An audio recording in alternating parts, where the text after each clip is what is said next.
Hello. They said it couldn't be done. They said I wouldn't make a who knows how long video explaining the plot of a certain series of books, and why I've been in love with this fictional character for over half my life. They made the mistake of thinking I wasn't going to do it, and said, yeah, we'll watch if you make it. But guess what? I did. For the first book at least. It's called Clockwork Angel. So this was meant to just be a short summary, but as you can probably see, it's not. I got a little too into it and included a bunch of direct quotes and dialogue, and threw in a bunch of memes for good measure. So think of this as like an abridged audiobook, plus my commentary, plus the occasional on-screen meme or vine. So if you're just listening to this instead of watching it, you're gonna miss some of the jokes, you're gonna miss some of the memes. It is what it is. It's a one-woman movie, and I'm bad at acting. So this book is part of a little series called The Shadowhunter Chronicles. A little YA urban fantasy series about a group of secret half-angel, half-human warriors who get into messy love situations and are dramatic for a living. I mean, they fight demons for a living. Yeah. I own a couple of these.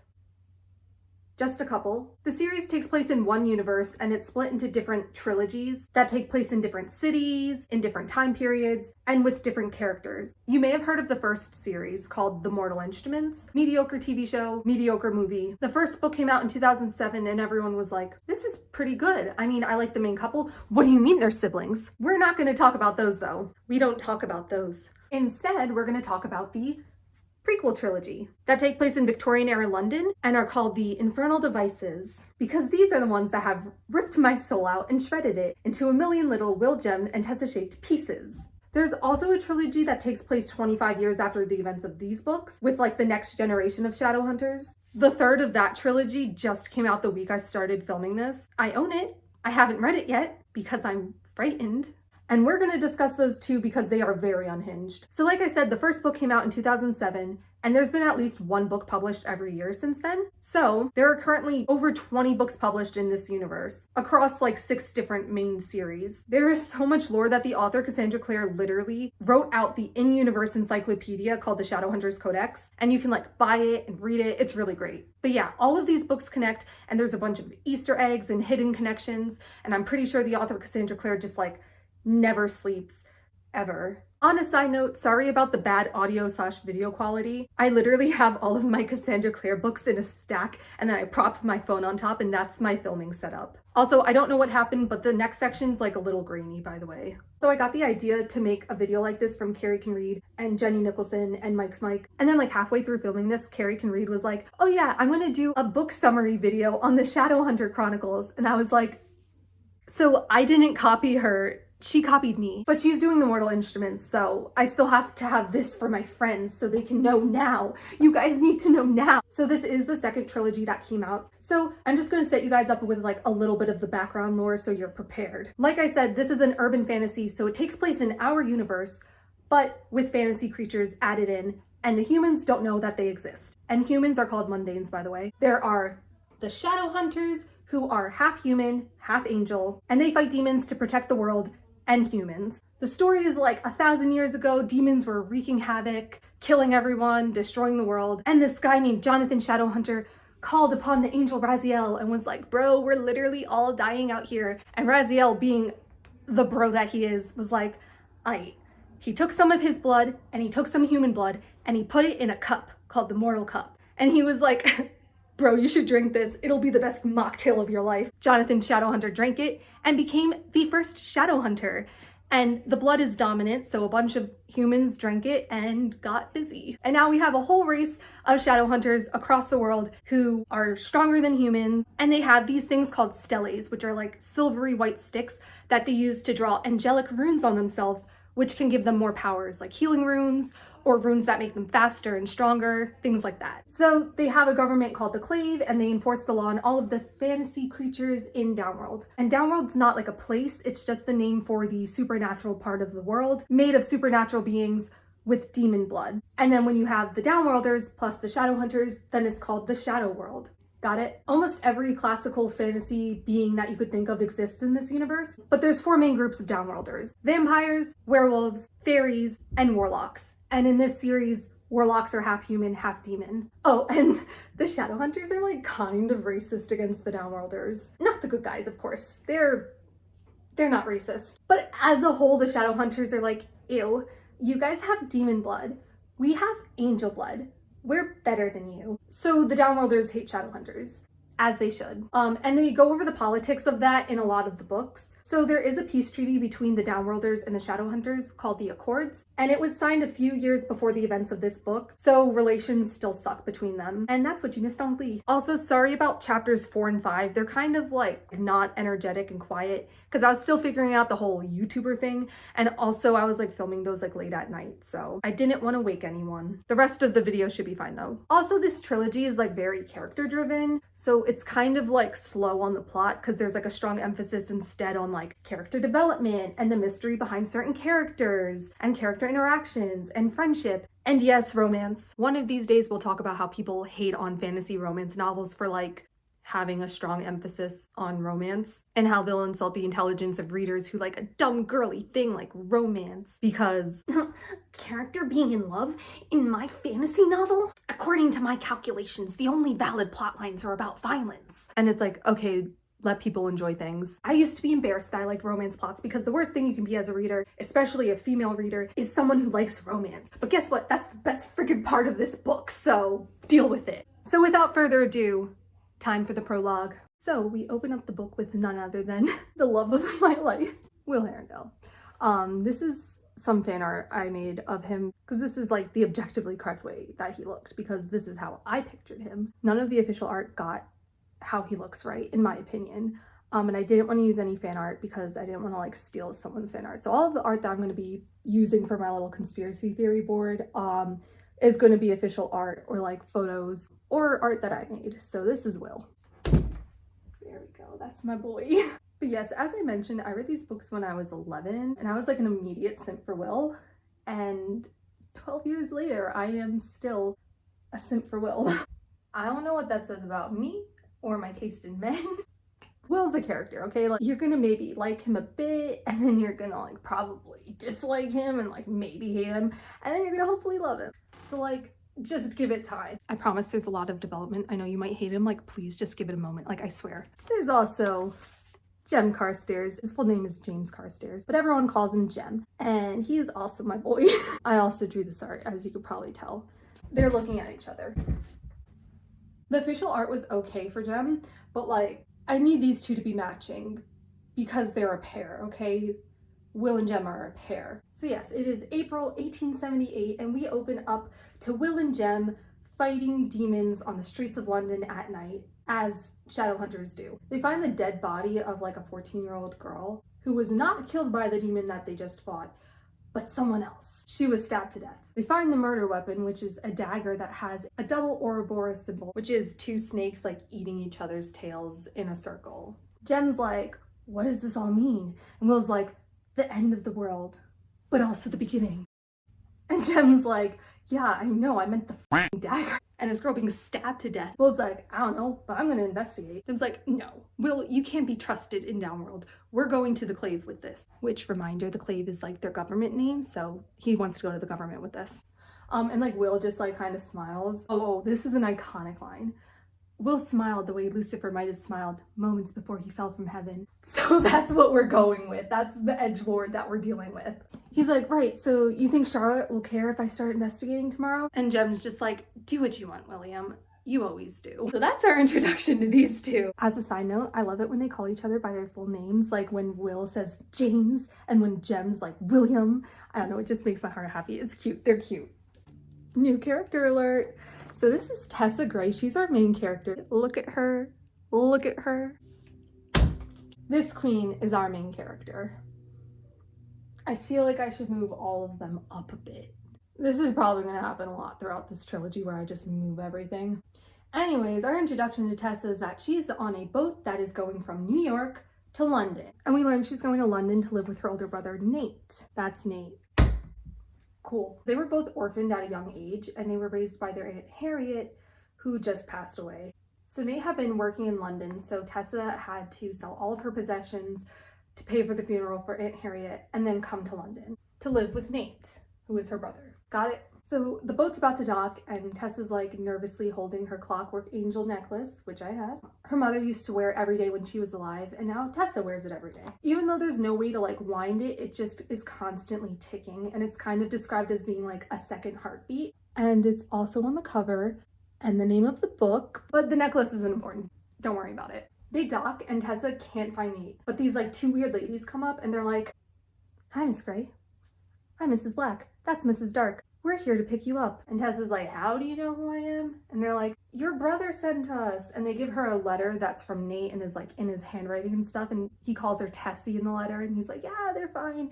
Tessa's like, "I believe you."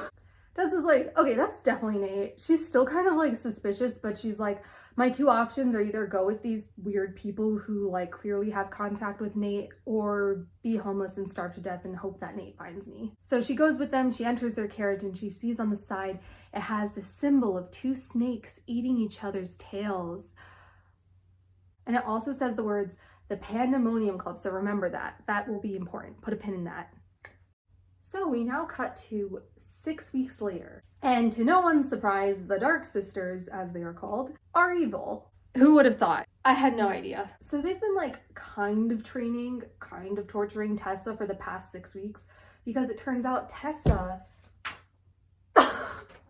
no escaping, no escaping. You're not allowed to escape. They're gonna kill Nate if you try to escape. Gosh. Because it turns out Tessa is not human and actually has the power to shapeshift, and she doesn't know what she is. All she knows is she has this power and she's very confused. But they were so nice, they gave her a room and it even has a bed. So it could be worse. But they told Tessa that they have Nate, and so she doesn't have any choice but to listen to what they tell her to do, because otherwise Nate will be dead. So Tessa just like secretly writes letters to Nate and like hides them under her mattress. They're more like a diary, but she doesn't really think she'll ever actually be able to send them to Nate. She's just like, yeah, I'm gonna die here. So she's just been dealing with their training, which is very painful for her. Basically every day they give her some sort of object that belonged to someone and they tell her to shapeshift into that person. Tessa vomited and passed out the first time that they forced her to change, aka shapeshift, because the pain was so extreme. I think it mentions one time that like she can literally feel her bones like breaking and reforming. So yeah, it kind of sucks. So like one time they had forced her to change into a woman who had died by a gunshot wound. And when she changed back, her clothes were like soaked in blood. She was freaking out, but she was fine. And then like as a reward, because she did it, the Dark Sisters like gave her a couple books because they somehow found out that she likes books. So Tessa's just like playing nice to keep her safe and to keep Nate safe. So the bug-eyed servant, you can see she's bug-eyed,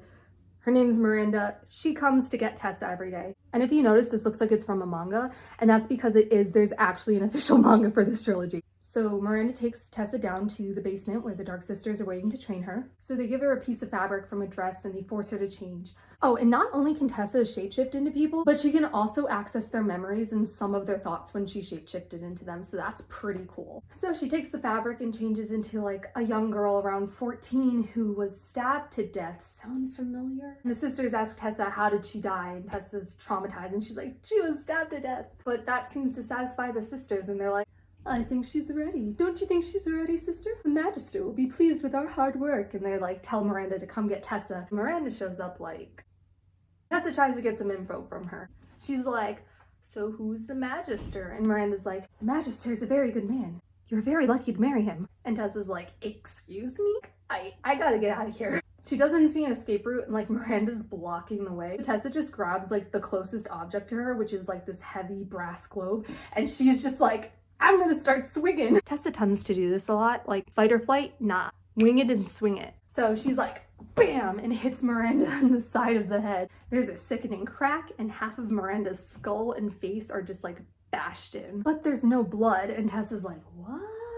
Miranda's just like, you must come with me, Miss Gray. You must come with me, Miss Gray. You must. Then she like runs into a wall and like knocks herself out. Can you tell Miranda's not human? So Tessa books it. She's able to sneak her way out and she like runs out into the street. She sees a man in the streetlight. She runs up to him like, sir, can you please help me?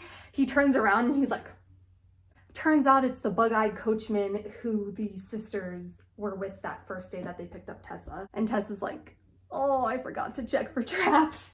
We now enter chapter 2. So we cut away to the Dark Sisters literally tying Tessa's wrists and ankles to the bedposts. Like, you think you can escape the Magister? Stupid girl. If you try this again, we're gonna kill Nate. We're being nice this time. We're gonna kill Nate. They leave and Tessa's just like, I wish I could kill them. She's like, what a stupid power I have. Like, what if, wait a minute. So she's never shapeshifted, just ignore all this. So she's never shapeshifted into someone else without having a possession of theirs. But she's also never tried shapeshifting into someone who she's already shapeshifted into before. So Tessa tries shapeshifting into the girl from today, who is a lot smaller than she is, and she's able to do it. So now, because she shapeshifted, the ropes are all loose on her and she's able to get them off. Smart thinking. She gets the ropes off her and she's about to leave, but then she hears a noise at the door. So in true Tessa fashion, she grabs like the porcelain water jug in her room. She's like, I'm gonna start swinging. The door opens, Tessa swings, and then she just hears an ow. It's not the Dark Sisters, it's Will Herondale. His fast shadow hunter reflexes meant that he was able to get out of the way, but like she still managed to get him on the arm. It's just like a little slash, but he's all like, you cut me. I can feel my life draining, death is imminent. And Tessa's just like, are you the Magister? I was like, Magister? That means master in Latin, right? Tessa's like, I suppose? I was like, well, I'm a master in many things. Hiding a highly intoxicated state, flower arranging, charming women. But no one's ever called me master before. You could call me master and be like, you know? And Tessa's just like, are you highly intoxicated now? Will just ignores her and he's like, is this your room? It's not very nice. He like looks at the ropes on the bed and he's like, do you often sleep tied to the bed? He looks out the window and he's just like, ooh, it sucks that we're on the 3rd floor. Like, I could jump and be fine, but you probably wouldn't be. I guess we'll have to use the door. And Tessa's just like, okay, I'm sorry, I'm confused. What's going on here? And Will's just like, obviously I'm rescuing you. I saw the books you have over there. Like, clearly you read. Don't you know how this works? Tessa's just like, well, I guess this is what's happening. So they start escaping. They hear Mrs. Dark like yelling somewhere in the mansion. So like she's found out that Tessa's escaping. It's also summer at this point and it's like really hot. And so Will's just like, oh my God, it's like hotter than the 9th circle of hell in here. And Tessa's like, actually in the Inferno, the 9th circle of hell is cold. It's like covered in ice. And Will just stops and he's like, are you seriously arguing with me right now? But it's like also kind of clear that he kind of finds it amusing. So he says this fan favorite quote, let me give you a piece of advice. The handsome young fellow who's trying to rescue you from a hideous fate is never wrong. Not even if he says the sky's purple and made of hedgehogs. Tessa's like, oh, this guy's crazy. Then they hear Mrs. Dark like chasing after them, so they start running. They go into this room. Will ignites his like magic witch light thing. And they see they're in like a slaughterhouse with dead human bodies on tables and all these like metal cutting instruments and stuff. And like the human bodies are like cut up and like skinned and stuff. Mrs. Dark's down the hallway like, Tessa, if you come out, we won't kill you. Tessa's like, they're lying. Will's like, yeah, no kidding. There's no door, so Will breaks the window with like one of the metal objects and he's like, Henry, a little help in here. And then the door bursts open and the Dark Sisters come in and they have all this like magic crackling at their fingers. A fight starts and the Dark Sisters are talking about how like the Magister is so powerful and he's been waiting for someone with Tessa's power and you could even say he's the reason why she was born. And it's like really weird and doesn't make sense. And suddenly the wall explodes. Everyone's stunned and Will takes this opportunity to stab Mrs. Black with his seraph blade, which is a weapon that shadow hunters can use to kill demons. It's made out of that same silvery white material called adamas that their steles are made out of. And all of their weapons have angelic runes carved into them because that allows them to kill demons. And then like to activate the seraph blades, they like say the name of an angel and it lights up and it's kind of cool. So Will stabs Mrs. Black and then someone grabs Tessa and she doesn't know who it is, so she just bites the hand. And she hears Will, she bit me. Will's like in the middle of battle. He's like, that's very rude, Tessa. Tessa's like, well, it's also rude to grab people. Turns out the guy who grabbed her was Henry, who is also a shadow hunter. He's the one who knocked the wall down and is coming to help them. He's a cutie. We love him. My boy. I'm just gonna be like saying that about every character. I'm gonna be like, I love them. Or it's gonna be like an evil character. I'm gonna be like, they're evil, but I love them. So despite being stabbed, Mrs. Black is still alive. And Will literally goes, I thought I put that thing down. And he manages to behead her. And then Mrs. Dark's like, no! And she starts shooting bolts of lightning out of her hands, like Palpatine. Henry tries to get Tessa out of the way, but she gets hit and is knocked out. End of chapter 2. Chapter 3. the Institute. I decided to re-record chapter 3 again because I decided it was too boring and I need you guys to like this video and stay. You're not allowed to leave me. Sorry, that was weird. I don't know what that was about. Anyways, it was at this point that I realized I didn't have like a photo for the Magister. He's kind of important, so I figured I would have something to point to. It's Pablo from the Backyardigans. He's a penguin. Magister. So last we saw of Tessa, she was knocked out and she's currently having a nightmare. And she wakes up to this face. His eyes are gouged out, his mouth is sewn shut, and he has Shadowhunter runes, but they're carved onto his skin instead of just being drawn on like normal. So like, not exactly the face you want to see when you wake up from a nightmare. It's sexy beast Brother Enoch. Why won't you notice me, senpai? Tessa's ready to run away, but then she hears Charlotte Branwell try to calm her down. Charlotte is also a Shadowhunter and she's married to Henry. Charlotte. She's very small, very fierce. We love her. Tessa's like, what kind of a monster is he? And Charlotte's like, yo, that's Brother Enoch. He's a silent brother. There are healers. He is a medical practitioner. Stop insulting Brother Enoch. Charlotte explains to Tessa that she's in something called the London Institute. Institutes are like asylums for Shadowhunters and Downworlders too sometimes. And they're found in every major city. Charlotte is the head of the London Institute, so she kind of directs the Shadowhunters of London on missions and runs the Institute. And any orphan Shadowhunter can come to live there. Charlotte explains to Tessa that Will brought her here. Mrs. Black is dead, but Mrs. Dark escaped. They searched the dark house for evidence and found Tessa's letters to Nate. So Charlotte's like, yeah, we know you're not a threat, and also that you thought you were a human. So Brother Enoch starts talking, and by the way, silent brothers don't talk like normal. They like talk to you in your mind, because their mouths are like sewn shut, hence the silent, but you get it. They're kind of like monks, and like Charlotte said, they're the healers for the Shadowhunters, and they show up from time to time. So he says in Tessa's mind that they thought she was a warlock. Half shapeshifter demon, half human, but she doesn't have a warlock's mark. So the Dark Sisters were warlocks, and their warlock's mark were long black taloned hands, which they like kept hidden under their gloves. Some warlocks have like a tail or like blue skin or horns, things like that. So they just know that she's not a human, probably a warlock. But because she doesn't have a warlock's mark, they don't know for sure. So Charlotte starts explaining about the Shadowhunters and how they want to find Mrs. Dark because she was breaking the law, killing mundanes. Charlotte's like, listen, if you help us and tell us what you know, then we'll let you live here and help you find your brother. So Tessa agrees. Then Charlotte introduces Tessa to Sophie, who is a human maid at the Institute. She's described as being very pretty, but she has like this really big scar on the side of her face. And like Tessa tries not to notice it, but like she does. And then like Sophie notices her noticing. We're not going to see too much of her in this video, but she will be in the other books a lot more. So Sophie gets Tessa ready and takes her down to dinner where like the main gang is. So there's Henry and Charlotte, who are married and run the Institute. There's Will, there's Jem, and Jessamine. This is Jessamine. Technically it's pronounced Jessamine, but that's dumb, so we're calling her Jessamine because that sounds prettier. She's a bitch. I love her. Jessamine. So Jessamine, Will, and Jem are all like the same age as Tessa. They're all like 17 and they live at the Institute. Because they're orphans. Or at least that's what we think. On a side note, I usually like age these characters up in my mind because they don't feel like teenagers.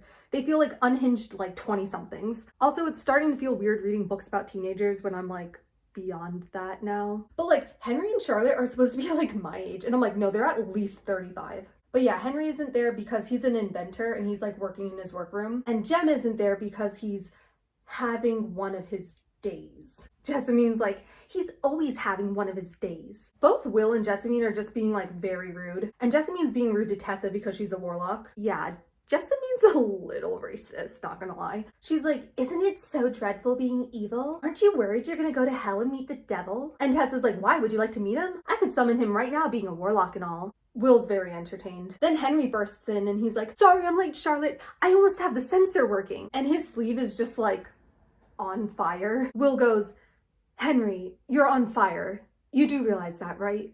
Henry's like, yeah, I am. I've been working all day. Charlotte, did you hear about the sensor? Charlotte's like, your arm. Will grabs the flower vase on the table and like throws it on Henry. Henry's unfazed and is just like, the fact that I didn't feel the fire means my flame retardant mixture is working. Then Henry sees Tessa and he's like, I know you. You bit me. Like he's greeting an old friend. So they start talking about what they learned from their search of the Dark House. And Will explains that the Dark Sisters were working with something called the Pandemonium Club, where mundanes try to learn magic because they think it's going to make them powerful, but usually they just get killed or taken advantage of by Downworlders. The Dark Sisters ran some gambling dens and try to like lure humans in and make them go into debt and stuff. And they used to run a brothel in the Dark House for people with unique tastes. Humans who are into demons. who wanted to demons. They stopped the brothel though once they got Tessa, so clearly they thought she was like important enough to keep her hidden. Jessamine then accuses Tessa of lying about having an ability because none of them know what it is. Tessa's like, fine, I'll show you, and she gets Jessamine to give her her ring and shapeshifts into Jessamine like, sup bitch. She's also able to get some of Jessamine's like surface level thoughts, and it's just like a lot of like anger and hatred and resentment. So like something's up with Jessamine. Jessie looks at her so horrified that Tessa almost feels bad. And then she's like, oh my god, is my nose that big? So that's Jessie. End of chapter 3. Chapter 4. I decided to re-record the first half because it kind of sucked. So just ignore all these extra photos. Don't worry about them. Don't worry about them. So once Tessa goes back to her normal self, they're all like, what? And very interested and want her to explain everything. Like how changing used to be painful for her, but now it's more bearable. And how the Dark Sisters made her change dozens of times in a day until she would literally pass out. Tessa also realizes that the girl she had changed into was the same girl whose murder Will was investigating. So that's why he was in the dark house and found Tessa in the first place. Tessa's like, wow, Will, you put a lot of effort into finding the murderers of just one human girl. Will's expression changes for a split second, and then he's like, oh no, I couldn't care less. Charlotte made me do it.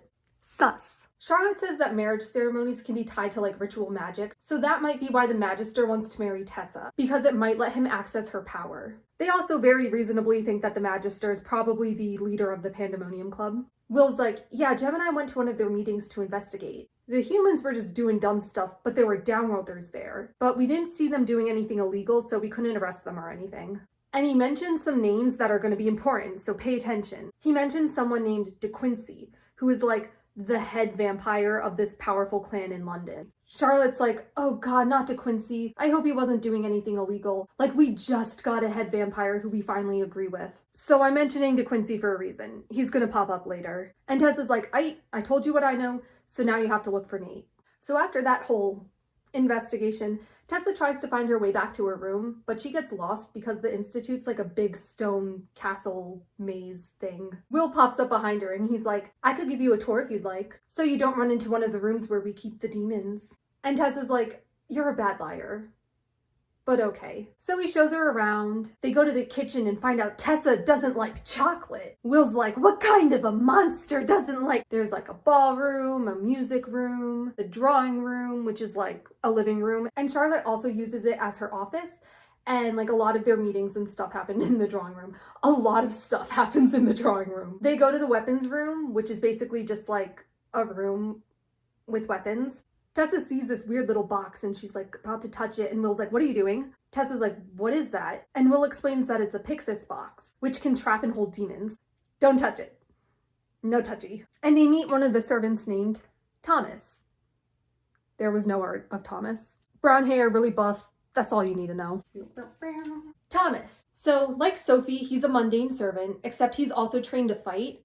And usually he's like the one driving the carriage when the gang goes on their missions and stuff. So Thomas, Sophie, and Agatha, their cook, are all mundanes who were born with the sight. And the sight is like the ability to see the shadow world. And most humans can't see it, but some can. The sight can run in families, so Thomas's family has been serving the shadow hunters for generations. So Thomas basically grew up at the Institute, and he trained to fight with Will and Jem and stuff. And Will's like, yeah, Thomas does a lot around the Institute. He also helps Sophie and Agatha with their work too, because I think he's got a crush on Sophie. Tessa's like, yeah, well, maybe he's in love with Agatha, which like reminder is their like elderly cook. Will's like, he better not be. I intend to marry Agatha myself. She may be 1,000 years old, but she makes a mean jam tart. Beauty fades. Cooking is eternal. I love Will. Sorry if it feels like I'm just reading from the book, but like, I want you guys to know the important stuff. There's some foreshadowing that you're not even gonna realize is there. And also, I just want you guys to get like the general characters' vibes and stuff. But this is my video, so I can do what I want. Then Will shows Tessa the library, which is like really big, really beautiful. And it's the biggest library in any of the institutes around the world. When Will and Tessa were escaping the dark house, Tessa was like, no, my books. And Will was like, I'll get you new ones. So he's like, see, I told you I'd get you new books. Tessa's looking around the library and sees a book by Charles Dickens. And she's like, oh, do you have A Tale of Two Cities? Which this trilogy is like loosely inspired by. Cassandra Clare does this a lot, where she'll kind of like loosely model her books off of some like classic literature and stuff. So the Infernal Devices were inspired by A Tale of Two Cities. And the London trilogy that takes place 25 years after the events of these ones, aka The Last Hours, were based off of Great Expectations. So yeah, Cassandra Clare really likes her Dickens. Oh yeah, and at the beginning of every chapter, she'll have like a relevant quote from some classic literature or from some poetry. So it makes you feel like you're reading something classy and not like a YA fantasy romance novel. Still trying to get over that shame of liking YA fiction. But yeah, Will's like, A Tale of Two Cities, men going around getting their heads chopped off for love, like ridiculous. He's like, let me show you a good book. And he gives her the Shadowhunters Codex, which, as I mentioned, is that encyclopedia, which Cassandra Clare actually wrote. The woman does not sleep. And Will starts talking about the Shadowhunters motto, which is, we are dust and shadows, but like in Latin, and how it's appropriate because they fight demons, die young, and then they burn the bodies, like dust to dust. And they like give their lives protecting mundanes who don't even know that they exist. So they're also like in the shadows. Tessa notes that he has this like weird look on his face, that amusement that didn't seem to pass beyond the surface of his features, as if he found everything in the world both infinitely funny and infinitely tragic all at the same time. So yeah, Will's a bit of an edgelord. Leave him be. And then Tessa asks Will why they all like live in the institute, like why they don't live with their parents.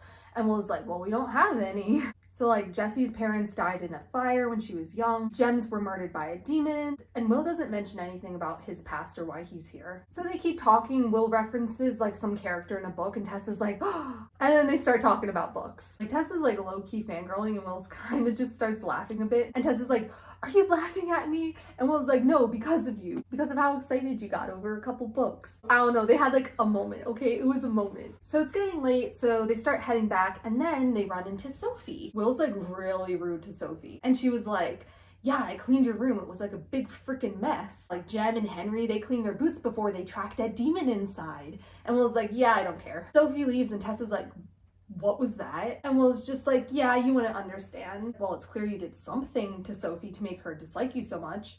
And Will's like, think what you want. You don't know anything about me. Just like out of nowhere. Tessa's like, well, I know you're 17, and I know you like Tennyson because you quoted him a couple times, and I know that you're an orphan like me. And Will's like, well, I never said I was an orphan, and I actually hate poetry, so. And he just leaves. So like, not cool, Will. Are you starting to dislike Will? Like, find his mood swings annoying and stuff? Like, yeah, same. Just give it a couple books for development. I swear there's 3 books for a reason. So that's the end of chapter 4. Chapter 5. It's now time to play What's Wrong with Will? Although the answer is very clearly many things. Let's throw out some of the common theories. Tragic backstory. So tragic backstory seems like kind of the main one. I'm also thinking maybe bottles up his feelings. Yeah, I feel like that fits. Honestly, there's probably like 10 things that's actually wrong with him. So Tessa manages to find her way back to her room and she starts reading the Shadowhunters Codex. She learned a lot of stuff from reading it. It was boring, so I cut it out. You're welcome. And then Tessa falls asleep reading the Codex. Are you guys falling asleep watching this video right now? I hope not. But then she wakes up in the middle of the night to the sound of violin music. So she follows the music across the hall where Jem is playing his violin in his room. He's like, Will, is that you, Will? And he's like, wait, you're not Will. And then he's like, oh, you're the shape changer girl. Like, Will told me about you. Tessa's like, oh God, I hope not. I think I made Will angry or something. Jem's like, no, Will's angry with everyone. So they start talking and like Tessa has all these questions, but Jem's like, go ahead, you can ask. So she finds out that Jem's from Shanghai. Jem's mom was Chinese and his dad was English, and they both ran the Shanghai Institute together. Tessa's like kind of confused because Jem has like silvery hair and eyes, but she's like, maybe it's a Shadowhunter thing? And he asks about Nate and she's like, yeah, he was a dreamer. He was also a gambler, but like, he was a good brother. She sees Jem's voyance rune. It's like an open eye on the back of his dominant hand. And he explains it strengthens Shadowhunters' sight, and it allows them to see through glamours. And glamours are magic that the Shadowhunters use to make themselves invisible to humans. They also use glamours to make the Institute look like it's an abandoned building so then humans don't go inside. Things like that. So Tessa notices that Jem's like very honest. He's letting her ask all these questions. He's cracking jokes. He's just very sweet. He's like the opposite of Will. And then he offers to show her around London because she only has bad memories of London. And then they hear a voice being like, oh, talking about London, are we? And it's Will. Jem's just like not surprised that Will's there in the middle of the night. But Will was like very clearly out somewhere and he's like very drunk.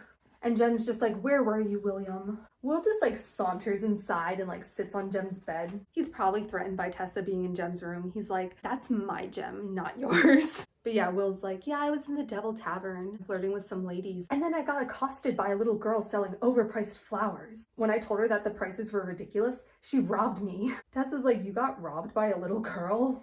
Will's like, well, it turns out she wasn't a little girl, but a dwarf in a dress named Six Finger Nigel. Jem's like, easy mistake to make. Will's like, yeah, we started fighting and I had the upper hand, but then Nigel went onto the bar and threw a bottle of gin at my head. And his hair was like all wet. Will's like, oh, Jem was playing his awful violin, huh? Tessa's like, no, I thought it was pretty. And Jem's like, yeah, that's because it was. And Will's just like, you two are ganging up on me? God, I'm gonna have to befriend Jessamine. And Jem's like, Jessamine hates you.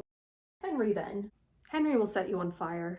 Thomas? And then Jem's like, well, Thomas, and then he's like, starts coughing up blood. Will immediately sobers up. He's like, Jem, are you okay? Where's your box? I'll find it. And he's being like very caring towards Jem. He like looks over and sees Tessa and he just kind of like gently like pushes her out of the room. Tessa's like, do you need me to get Charlotte? Like I can, and Will's like, no, it's fine. Jem has his medicine. He like leans in and he's like, please don't tell Charlotte. And he like actually seems to have genuine emotion for once. So Tessa's like thrown off guard and she's like, oh, okay. And she just like goes back to her room.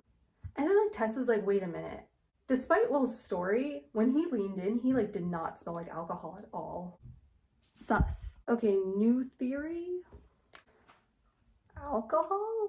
Something with pretending to be drunk, secretly going out? Yeah, I've got nothing. So the next day, Sophie's getting Tessa ready for breakfast, and Sophie explains that Charlotte lets Sophie be as rude to Will as she wants, and that Charlotte's like really kind and generous to Sophie, so Sophie's like a big fan of Charlotte. Like Charlotte will buy whatever Sophie needs, but like Charlotte doesn't even buy herself new things. So she's very kind-hearted. Then Tessa gets to breakfast and Will's like, yeah, so where should we sell Tessa? Because like we can't keep a downworlder here. And Charlotte's like, no, Will, we told the Clave that she's going to help with the investigation, so she's staying here for now. Then Charlotte starts discussing their plan. She's also like trying to include Henry in this conversation, but it's like clear he doesn't care about being the head of the institute and he just like cares about his inventions and stuff. She's like, okay, Will and Jem, I need you guys to do a final sweep of the dark house. And then like Will's suddenly concerned. He's like, is Jem well enough? Jem shows up then and he's like, yes, he is quite well and ready to leave whenever you are. They're cute. And Charlotte's like, oh, Jem, this is Miss Gray. And Jem looks over at Tessa and he's like, yeah, I know, we met. He's very cute. He's cute. It's cute. So Charlotte's like, okay, Henry and I are going to go to Axel Mortman, who employed Nate, and see if we can find some information. Tessa's like, oh wow, they're actually going to look for Nate. And then Charlotte assigns Jessamine and Tessa to look through the newspaper for anything that could be related to the Pandemonium Club. So Jessamine clearly like doesn't want anything to do with being a shadow hunter or the investigation. She's like, Tessa only has this old dress that we gave her. It doesn't even fit because she's like so big and tall. Like, let me take her shopping. Like, I'll be helping. Henry's like, Charlotte, you really should just let her. Remember when we made her sort through the daggers in the weapons room and then she used it to cut up all the linens? Jesse's like, we needed new linens. So Charlotte's like, fine, you and Tessa can go shopping. Will's like, Jem, come on, hurry. I want to get back home before dark because I have an assignation in Soho with a certain attractive someone. Tessa's like, goodness, if you keep seeing Six Finger Nigel like this, he'll expect you to declare your intentions. And Jem chokes on his tea. I like Tessa's sense of humor. I like when she sasses Will. And I like when Jem sasses Will. I like when everyone sasses Will. So Henry and Charlotte are preparing to see the guy who employed Nate, Mortmain. Woo! And he's like this big business guy. And Henry's like, yo, so are we gonna tell Tessa that we found mechanical objects made by Mortmain's company in the Dark Sisters' house? And Charlotte's like, later, she's really like overwhelmed right now. In honor of Jem, I got a violin bow to make things easier to point to. So Mortmain's dad was a merchant and he had some ships, he sold some opium. When he died, Mortmain inherited everything and built the business up. Now he's really rich, has a bunch of ships, and he also has like a business where he makes like clocks and watches and stuff. So Henry and Charlotte go to Mortmain's office and Charlotte's like, remember what we talked about this morning, Henry? And Henry's like, right, I know I'm an idiot when it comes to this stuff. I'll do my best not to embarrass you, dear. And it's like really sad. Charlotte's like, no, you're not an embarrassment. Yeah, despite being married, it's very clear that they're just like not comfortable with each other. But yeah, they meet Mortmain and they're like, yeah, we're worried about our cousin Nate. He went missing, he worked for you. And Mortmain's like, oh, Nathaniel never mentioned having shadow hunter cousins. Dun dun dun. So yeah, that's the end of chapter 5. So chapter 6, we cut to Will and Jem, who are outside the dark house. Will's like, okay, we're probably gonna have to kick the door down. Step back. Jem just like uses the doorknob and he's like, or maybe not. Will's like, that's just laziness. So they go inside, it's really gross and dirty. Reminder that it used to be a brothel. So Will's like, maybe they left behind something besides filth, like forwarding addresses, a few severed limbs, maybe a prostitute or two. Jem's like, ah yes, if we're fortunate, maybe we can still catch syphilis. Will's like, or demon pox. There is always demon pox. Jem's like, demon pox doesn't exist, William. Will's like, ye of little faith. Justice for demon pox. So all of the furniture is cleared out except for one armchair in which a woman, Miranda, is sitting. They're like, she looks alive, but also dead. Will like touches her hand and she doesn't react. And he's like, well, she's not responding to my advances, so clearly she's dead. Jem's like, or she's a lady of good sense. I love it when Jem roasts Will. Then Miranda jerks up and she's like, beware Nephilim, which is like another name for the shadow hunters. This is kind of important, so pay attention. She says your angel cannot protect you against that which neither God nor the devil has made. An army born neither of heaven nor hell. Beware the hand of man. She's like, beware, and like knocks herself off the chair. Her eyeball's hanging out, but it's like connected to a wire. Will and Jem realize like she has human skin, but she's clearly like a machine. She's a robot. They're like, yeah, we gotta take her back to Henry. He's an inventor, he can look at her. Then we cut to Tessa and Jessamine on their shopping trip. So interesting, guys. So Jessie bought Tessa a couple dresses, and then they went to the park. Jessie is just like roasting everyone. She's like, ugh, Sophie is the worst, and her scar is so hideous. Charlotte's always nagging Henry, and Henry only married Charlotte so he could have access to the workroom in the Institute. Jem's okay, but he's like so lazy. He pretends to be sick to get out of doing work. And Will is handsome, but he's literally crazy and has no respect. It's probably because he's Welsh. Tessa's like, what? Yeah, Will's dad was a shadow hunter and left the Nephilim so he could be with like this Welsh mundane woman. And Tessa's like, so do you know if his parents are like alive? And Jesse's like, I don't know. Wouldn't they have like come looking for him if they were? We're adding bad parents to the Will theory list. But yeah, Jessamine's like, you're probably wondering why I'm being so nice to you. Tessa's like, Keep in mind, she's been like passive-aggressively insulting Tessa this whole time. So Jessie explains that her parents left the Nephilim and that they wanted Jessie to have like a normal life. They were like rich, and Jessie's gonna inherit all their money when she's 18. So Jessie wants to leave the Institute when she's 18, but it's improper for an unmarried woman to be living by herself. So she tells Tessa that she could pretend to be her cousin from America, and then they can both live together and get normal, mundane husbands. Because like, who knows how long Tessa will be allowed to stay in the Institute. Tessa's like, I don't know. They then realize that they like went off the path and there's this like hobgoblin that shows up and is like, I'm gonna eat you guys. Jessie like opens up her parasol, which is lined with electrons, and she kills the hobgoblin. But she's like very upset about it. So we cut to Henry and Charlotte in Mortmain's office. Despite their glamours, he was still able to see that they were shadow hunters, and they're confused because he's a mundane. And then he just like starts fangirling. He's like, wow, I've never met shadow hunters before. Is it true that you guys have angel blood? And you trap the souls of demons in a crystal? Henry's like, oh, you mean the Pyxis? Well, it's actually a box and demons don't have souls, so we kind of like trap their energy. And Charlotte's like, shut up, Henry. Mortmain's like, oh, don't worry, like I already know everything about shadow hunters, and I know that you two run the Institute. Like, I'm a big fan of the shadow world. I first learned about it when I was young. I've been like paying for information because I just find it so fascinating. Charlotte's like, yeah, I've seen so many mundanes get themselves killed with their little occult stuff, so like I suggest that you stop. Also, Nathaniel Gray has gone missing and it's clearly tied to the occult. So like, you're very suspicious right now. Mortmain's like, whoa, I didn't know he was missing. Like, I'll tell you what I know. So we find out like Mortmain's a member of the Pandemonium Club. We find out that Tessa and Nate's father used to work for Mortmain and he was like really high up.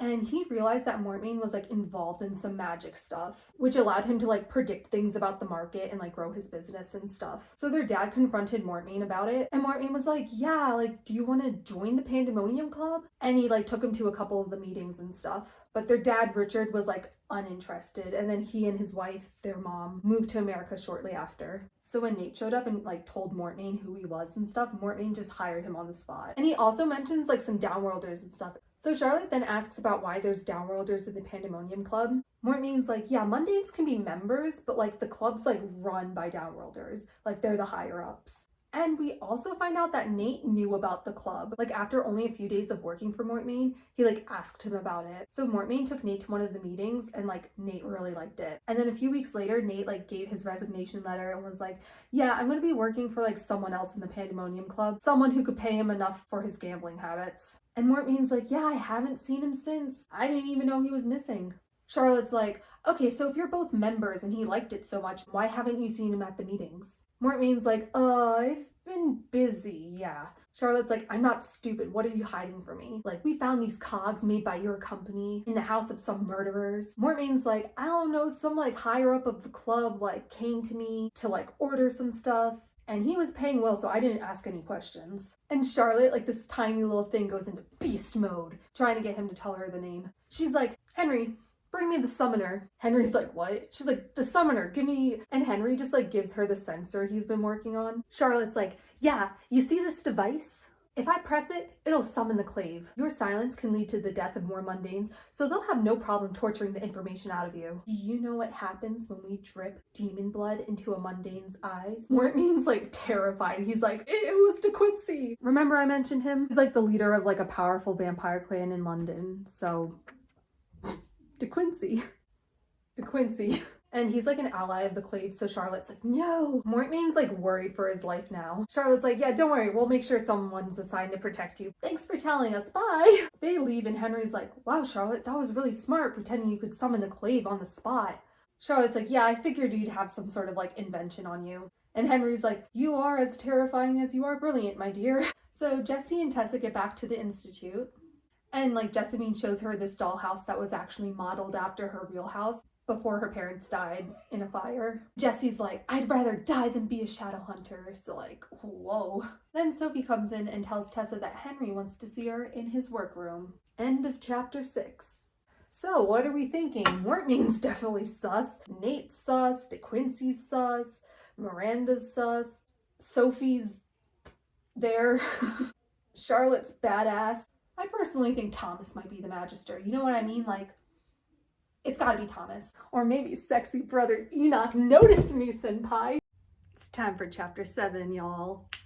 Alrighty, so Tessa and Sophie go to the crypt where Henry is working in his workroom, as you do. Henry's there talking to Charlotte and he looks confident. Man is in his element.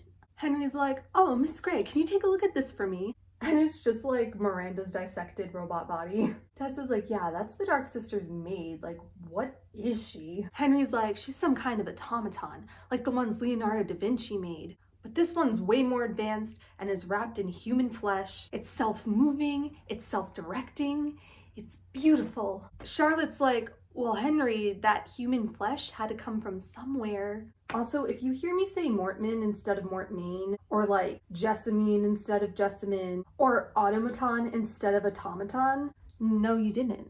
No, you didn't hear that. I pronounce every word ever correctly because I am so smart and eloquent, okay? So yeah, the skin and organs of those bodies that were in the Dark Sister's house were being harvested for these automatons. And Miranda and the bug-eyed coachman were both automatons. So like that's why their eyes were like bugged, because it was like the eyes in the socket, yeah. Charlotte then also explains how the metal parts came from Mortmain, aka Nate's employer. And she explains what they learned. Tessa's pretty upset by all this, so Henry, to try to console her, holds up Miranda's harvested human heart and is like, do you want to hold it? Tessa's like, no thank you. The heart has the initials DQ written on it, for Dairy Queen. I mean for De Quincy. Yeah. And Tessa's like, well, I guess this is the motherfucker that took Nate and forced him to write that letter to me. They still don't know why a vampire would need these like automaton things, but they're like starting to put the pieces of the puzzle together. Then Tessa and Charlotte leave the workroom and they run into Jessamine and she's like, Will is being ridiculous in the dining room. Charlotte's like, and how is this different than Will being ridiculous in the library or the drawing room? Jessamine's like, because we have to eat there. Jessie leaves and Tessa's like, wow, it's almost like they're your children, huh? And Charlotte's like, yeah, except the part where they're required to love me, I guess.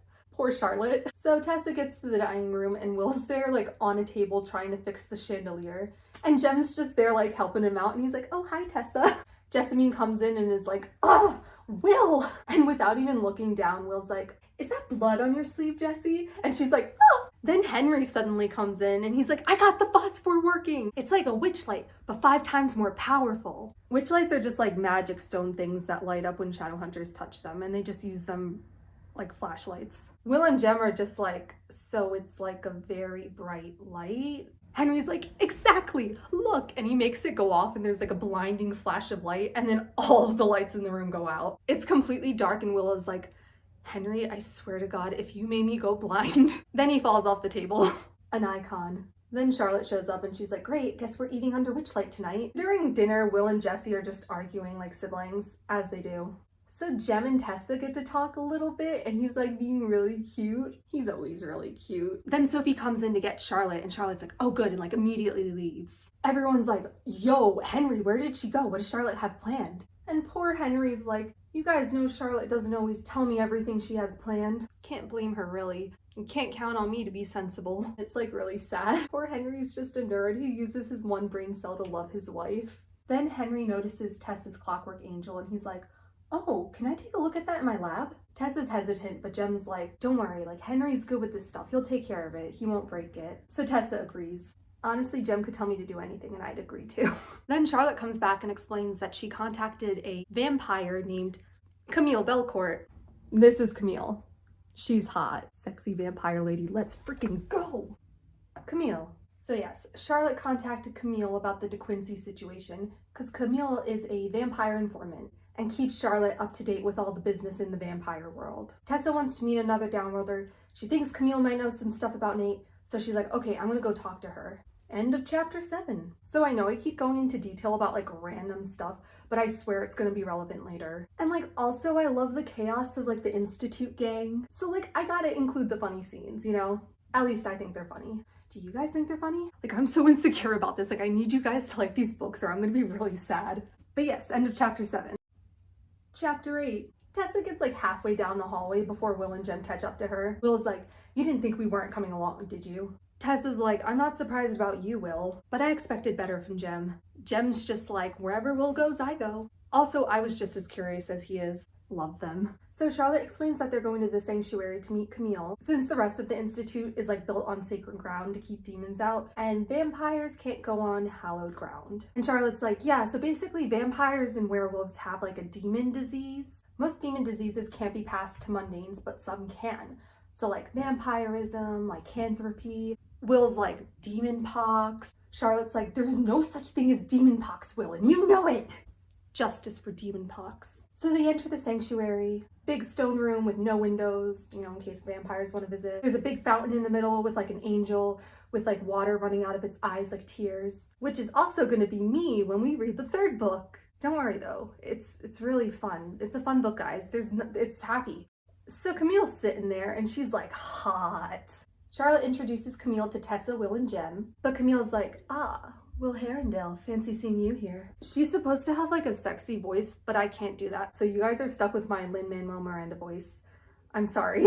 Charlotte's like, hold up, you and Will know each other? And Camille's like, yeah, Will won 20 pounds from me gambling at the Pandemonium Club a few weeks ago. Will insists it was part of his investigation. So they talk with Camille and she's like, no, I'm not really a member of the club. I just go because some of my friends do. Yeah, De Quincey and I used to be like really close, but not anymore. He might be the leader of the club, but like she doesn't know for sure. But she's like, he's really powerful and he hates you guys even if he pretends to be an ally. Yeah, and if he's interested in some sort of like clockwork creatures, I wouldn't know about it. She also looks at Tessa and she's like, oh yes, I can see the family resemblance. So turns out she actually saw Nate at some of the Pandemonium Club meetings a while ago. He was alive, but like he also gambled way too much. She also mentions that De Quincey has little parties in his townhouse where he like sacrifices mundanes. And Camille knew for a year and she just never mentioned it. She's like, yeah, I didn't want to piss off the most powerful vampire in London, yeah. He'll kill me if he finds out that I told you. Sure, Camille. Sure. And with the Accords, aka their peace treaty, they would need to see De Quincey directly harming humans in order to arrest him. But if they showed up to one of his parties, De Quincey would shut that ish down. He would make sure they had no evidence. But Camille's like, yeah, I'm telling you guys now because you have Tessa and she could shapeshift into me and then go to the party. Tessa's like, what? No, I'm not trying to get murdered out here. Will's like, don't worry, I'll come with you and make sure you're safe. Don't worry. Charlotte's like, no, we'll have Henry go. But Camille is like, no, Will should be the one to go because he's been at the Pandemonium Club meetings before pretending to be a human.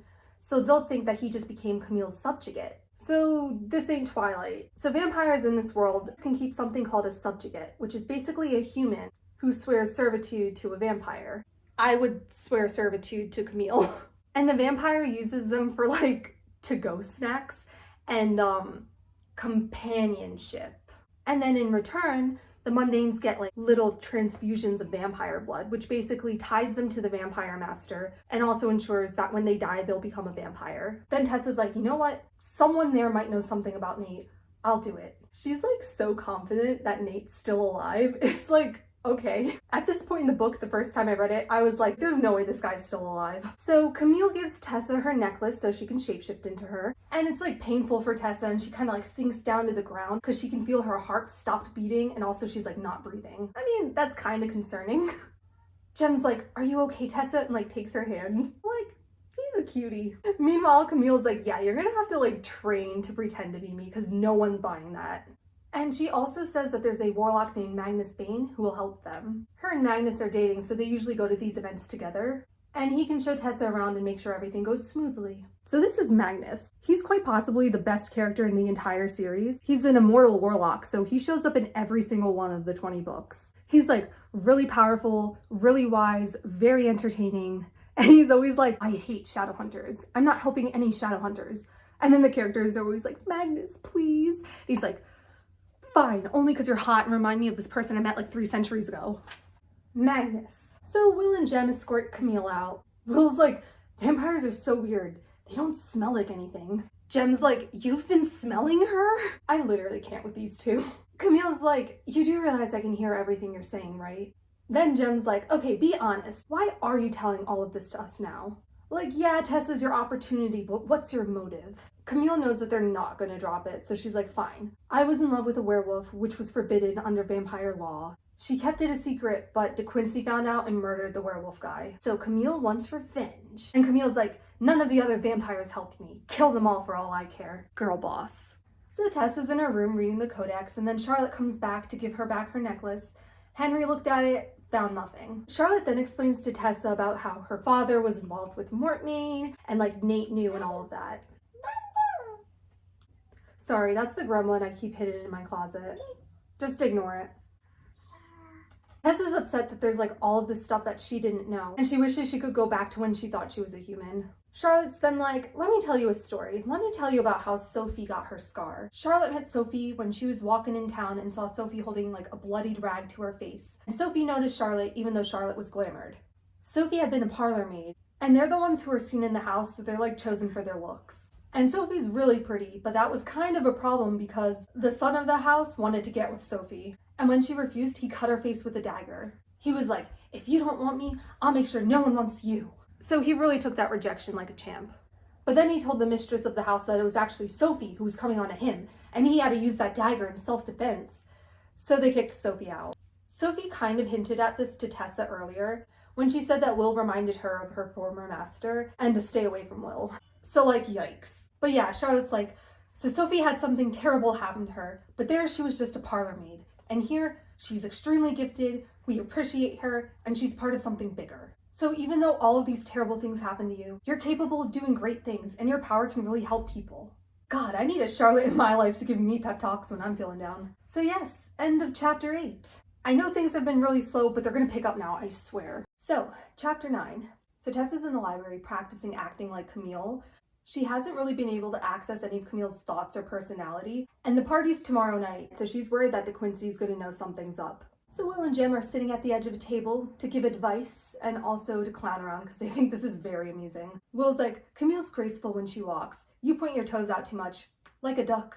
I do not walk like a duck. Jem's like, I like ducks, especially the ones in Hyde Park. He turns to Will and he goes, remember when you tried to convince me to feed a poultry pie to the mallards in the park? To see if you could breed a race of cannibal ducks? Will's like, they ate it too. Bloodthirsty little beasts. Never trust a duck. Doesn't trust ducks. Maybe it has something to do with his tragic backstory. Tessa's like, I really don't get this guy. Like, sometimes he's so rude, and then he'll act really caring towards Jem, and now he's acting like we're good friends or something. Her vampire fangs come out, and she's like, I don't understand what makes them come out like that. Jem's like, hunger usually. Were you thinking about blood? No. Will's like, were you thinking about eating me? No. Jem's like, no one would blame you. He's very annoying. Then a bunch of people suddenly show up to the library. Turns out the London Enclave, aka the London sector of the Shadowhunter government, are having a meeting today. And these three are not supposed to be there. They see this boy around their age, and Jem's like, oh, not Gabriel Lightwood. What's he doing here? I thought he was in a dress. This is Gabriel Lightwood. He's a bitch. I love him. Gabriel. Will smiles a bit, and Jem's like, please do not get in a fight with him here. So Charlotte's like directing the meeting, and then there's this middle-aged guy who's like, Charlotte, where's Henry? Why isn't he running the meeting? He's one of the heads of the Institute too. And Charlotte's like, he's on his way now. That annoying guy is Benedict Lightwood. He is Gabriel Lightwood's dad, aka the guy that Will and Jem dislike. Benedict's like, he better be. Wait, who's hiding behind there? Come out. Tessa turns back to herself, and then Will, Jem, and Tessa come out from behind the bookshelf, and they're like, hi. Charlotte's like, Will, I told you the meeting was at 4. And Will's like, oh, did you? And then he's like, hi, Gabriel. Gabriel's like, aren't you two a little too young to be lurking around an enclave meeting? That's his voice. That's in canon. That's how he sounds. My father will hear about this. Jem's like, aren't you a little too young? Oh, fuck. Jem's like, aren't you a little too young? Gabriel proudly announces, I just turned 18, so now I can attend the meetings. He's so annoying. I love him. Will starts talking with Charlotte about the meetings, and then Gabriel's like, is William, or is he not, too young to be attending this meeting? And then like takes Will, Jem, and Tessa out into the hallway. Gabriel turns to Will and is like, you disgrace the name of Shadowhunters everywhere. Will's like, I didn't realize there was much of a name to disgrace after your father. Gabriel cuts him off and literally says that if Will wasn't underage, he would challenge him to a fight to the death. He's great. Jem's just like, okay, Gabriel, calm down. Gabriel goes, stay out of this car stairs. Jem takes a step closer and is like, if it concerns Will, it concerns me. Will and Jem are just like a little in love, Your Honor. Also, Jem's totally the type to hold Will back from a fight until the other person insults like Charlotte or something. And then he'd be like, give me your coat, Will, beat his ass. Gabriel's like, you're a good Shadowhunter, James. Even with your disability, you should find someone else to be a parabatai with. No one expects Will Herondale to live past 19, and no one will be sorry to see him go either. Now, Tessa doesn't exactly like Will, but she's like, okay, this guy's annoying, and starts going off on him. Gabriel is shook. The man is too stunned to speak. He's like, you don't know what Will's done. Then Benedict shows up and is like, Gabriel, do you want to join the meeting, or would you rather play in the hallway with the rest of the children? And like, Gabriel's like, oh, sorry, and like goes back inside. But yeah, we find out that Will did something to Gabriel's sister, which is why he hates Will. Also, Gabriel called Will and Jem parabatai, which are two Shadowhunters who were like sworn to protect each other in battle. And there's like this whole ceremony where they draw permanent runes on each other. It's almost like a marriage. Like, this is for life. It's very serious. So that's what Will and Jem are. Also, apparently Gabriel's dad, Benedict, is known for liking demons and downworlders a little bit too much. Will's like, I wouldn't be surprised if he had a case of demon pox. Tessa's like, demon pox? Jem immediately goes, he made that up, ignore him. Then they go upstairs to this storeroom, and Will draws a rune on the floor that basically makes like a one-way window, so they can see the library below them. So they're all crouched on the ground in a triangle, love triangle, and they watch the meeting. Basically, the TLDR of the Enclave meeting is, nobody trusts Camille or Charlotte, Benedict Lightwood especially. Surprisingly, Gabriel thinks the plan's a good idea, but he's like, Will isn't trustworthy. It should be me who goes instead. Charlotte's like, no, Tessa knows Will. She trusts Will. Tessa's like, I wouldn't go that far. So the plan is the Clave waits outside the party, while Tessa, Will, and Magnus Bane go inside. Once they see De Quincy harm a mundane, they'll use Henry's phosphor, the really bright light, to signal the Clave to bust in and do some arrestin'. And everyone's like, Henry's inventions never work, he's dumb, we hate him, and not listening to Charlotte. To Tessa's surprise, Will's like, bastards talking over her like that. And he's like pretty angry. Tessa's like, huh, so I guess he really does care about Charlotte? Then Jem's like, where's Henry? Then right on cue, Henry bursts into the storeroom. He's like, oh no, I was looking for the library. And they're like, down the stairs, third door on the left, hurry, Charlotte needs you. And Henry's like, right. wait, what are you three doing in here? Will's like, charades? Ah, okay. Then the Clave members are like, honestly, Charlotte, you should just admit that you're not fit to run this institute. Because clearly Henry's not helping in any way, and you're only 23. God, I'm 23. They really don't respect her. But they take a vote, and the majority agrees to go through with the plan because they don't want to seem like cowards. Henry bursts in like, I'm here. They're like, Henry, we were just talking about your invention. Henry's like, yes, it's all ready to go, and goes to press it. Everyone's like, no, we don't need to see it. But he already pressed it, and all the lights go out. Will's like, a little awkward for Henry, but so satisfying. End of chapter 9. Chapter 10. It's party time. Will and Tessa are in the carriage on the way to the party. Will's like, listen, you can't look at me for answers or for any help. Like, I'm just your subjugate, so you only use me for blood. Tessa's like, so you won't speak tonight at all? Not unless you tell me to. This evening's going to be better than I thought. Will's then like, listen, the vampires are cunning and have a strict social etiquette. Saying the wrong thing could get you killed, so be careful. Tessa's like, haha, you're just trying to mess with me, right? But Will's like, no. So Tessa admits that now she's kind of scared. Will like takes her hands and goes, Tess, you don't have to go through this if you don't want to. We'll turn this carriage around. He called her Tess. Don't talk to me for 3 to 5 business days, thank you. He then tells her, sometimes when I have to do something I don't want to do, I pretend I'm a character from a book. It's easier to know what they would do. Tessa asks what character he pretends to be, and he quotes Sidney Carton from A Tale of Two Cities. Tessa's like, I thought you hated A Tale of Two Cities. Will's like, I don't really. Tessa's like, and Sidney Carton was a dissipated alcoholic. Will's like, exactly. There was a man who knew he was worthless. And yet, however far down he tried to sink his soul, there was always some part of him that was capable of great action. And he loved Lucy Manette enough to know that she was better off without him. I know he's being edgy right now, but like, this was 2010, okay? Will was the blueprint. All the other male protagonists are based off him, okay? They can't compare. Sidney Carton was the original edgelord. You can blame Dickens for this. Always blame the And then Will's looking like really intensely at Tessa. Oh yeah, he's described as having like dark blue eyes, okay? He's not like the other boys, okay? His blue eyes are dark blue. Anyways, Tessa's like, wow, if I weren't a vampire right now, I would be blushing. She goes to pull her hands out of his and he's like, Tessa. Then Thomas is like, we're here. Remember Thomas? He exists. But then yeah, Tessa can kind of feel Camille's like inner voice laughing at her admiration of Will. And Tessa's like, freaking finally. So now she can access Camille's thoughts. They enter the party and Tessa's using all of her smarts and Camille's inner voice to blend in and act normal. She's doing a great job. She's treating Will like a dog, as Camille would. And Will's like, why do I have the feeling that you're enjoying this? It's because she is. Then De Quincey shows up. Camille's inner thoughts are just how she hates De Quincey for killing her werewolf boyfriend. But De Quincey still thinks they're friends. Camille's inner voice refers to De Quincey as Alexei, and Tessa realizes that she heard the Dark Sisters use that name before. So she's like, oh shoot. De Quincey asks Camille again to join the Pandemonium Club. He's like, all of us higher-ups have so much power and money. But she's like, no thanks. De Quincey's like, fine, see you at the ceremony. I didn't want to play with you anyways. He leaves and then Magnus shows up. He's got like dark hair, brown skin. I think he's like half Indonesian. And he's got a super fancy outfit on. Man's is dripping in diamonds. Interestingly, he has gold green eyes with a slit pupil like a cat's. So that's his warlock's mark. Well, let me read this. I love reading quotes from the book. Do you guys feel like you've read the book yourself? Probably, because I use so many direct quotes. But yes, Tessa notes that unlike Will, whose eyes held a trace of sadness even when he was amused, Magnus's eyes were full of a surprising joy. So Magnus is just vibing. But yeah, Magnus takes Will and Tessa into De Quincey's private library so they can talk. Magnus is like, I saw your face when I showed up. You recognized me, didn't you? I've seen warlocks who could shapeshift, but not one with your power, Tessa. Tessa's like, well, I don't have a warlock's mark.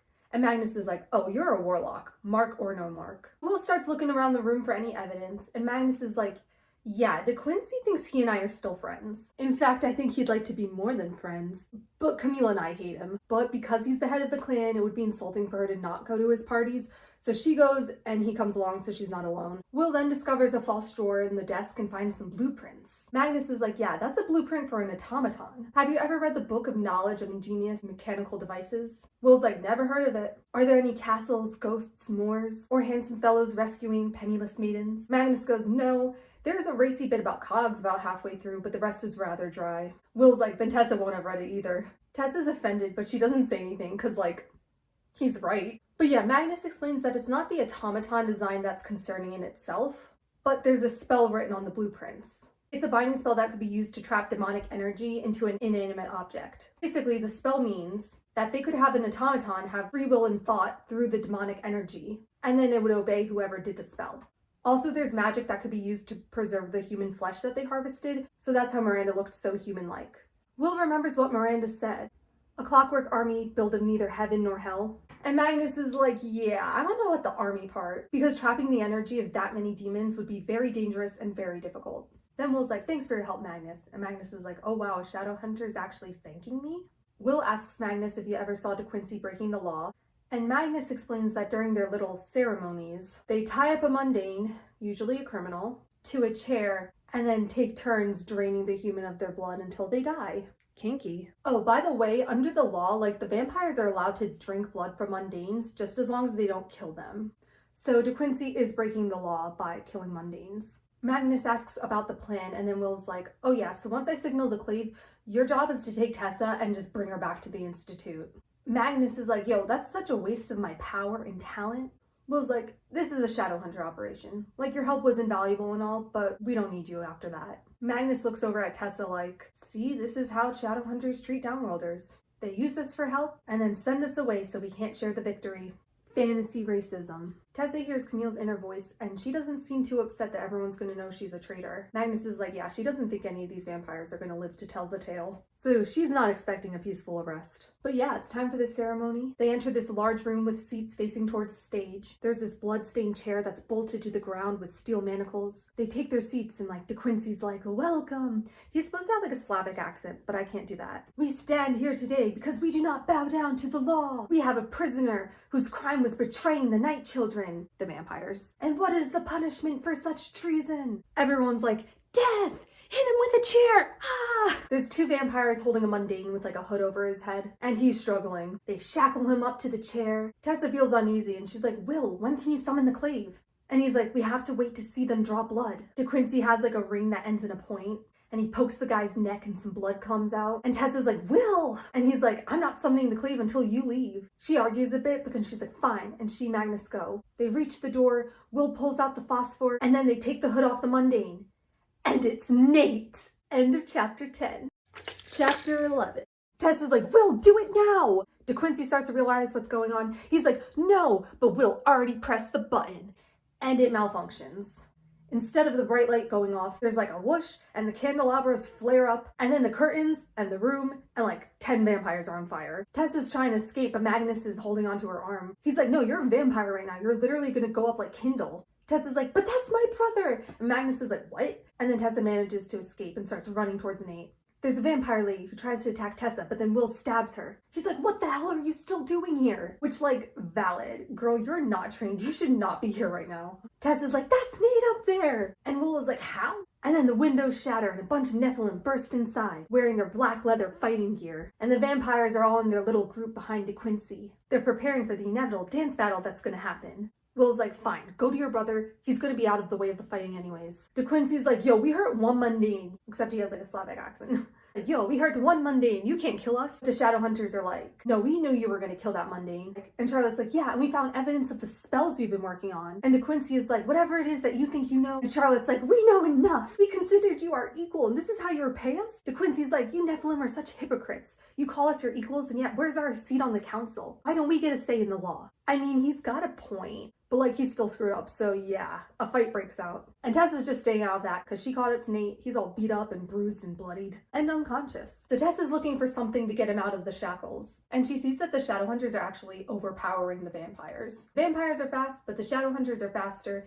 and they have weapons and training on their side. She sees Charlotte being a badass, slashing a vampire's throat. Will throws a dagger into a vampire, and then Jem stabs him from behind. The vampire drops his pistol, and Jem kicks it over to Will. These two got a system going. They're parabatai, and you can tell they've been training together for years. Then Tessa gets grabbed by De Quincey. He's like, you lying traitorous bitch, betraying us to the Nephilim? And then Tessa starts involuntarily saying what Camille would say, which is basically, I want you to know what it's like to lose everything you've ever cared about. I want you to watch your house and your clan burn to the ground and know I'm the one who's doing it to you. Wow, what a woman.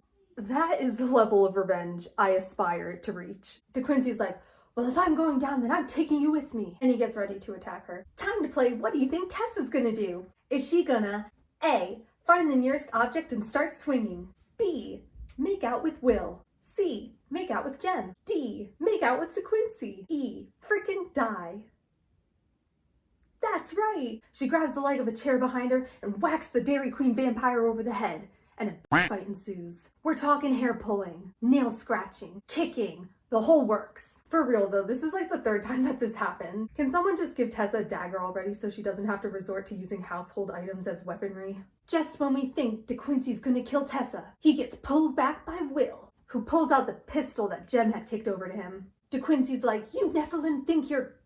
He's trying to say God, but vampires can't say God because they're like damned or whatever. And Will's like, I need a gun. Will's like, say it. Vampire. Say God and I'll let you live.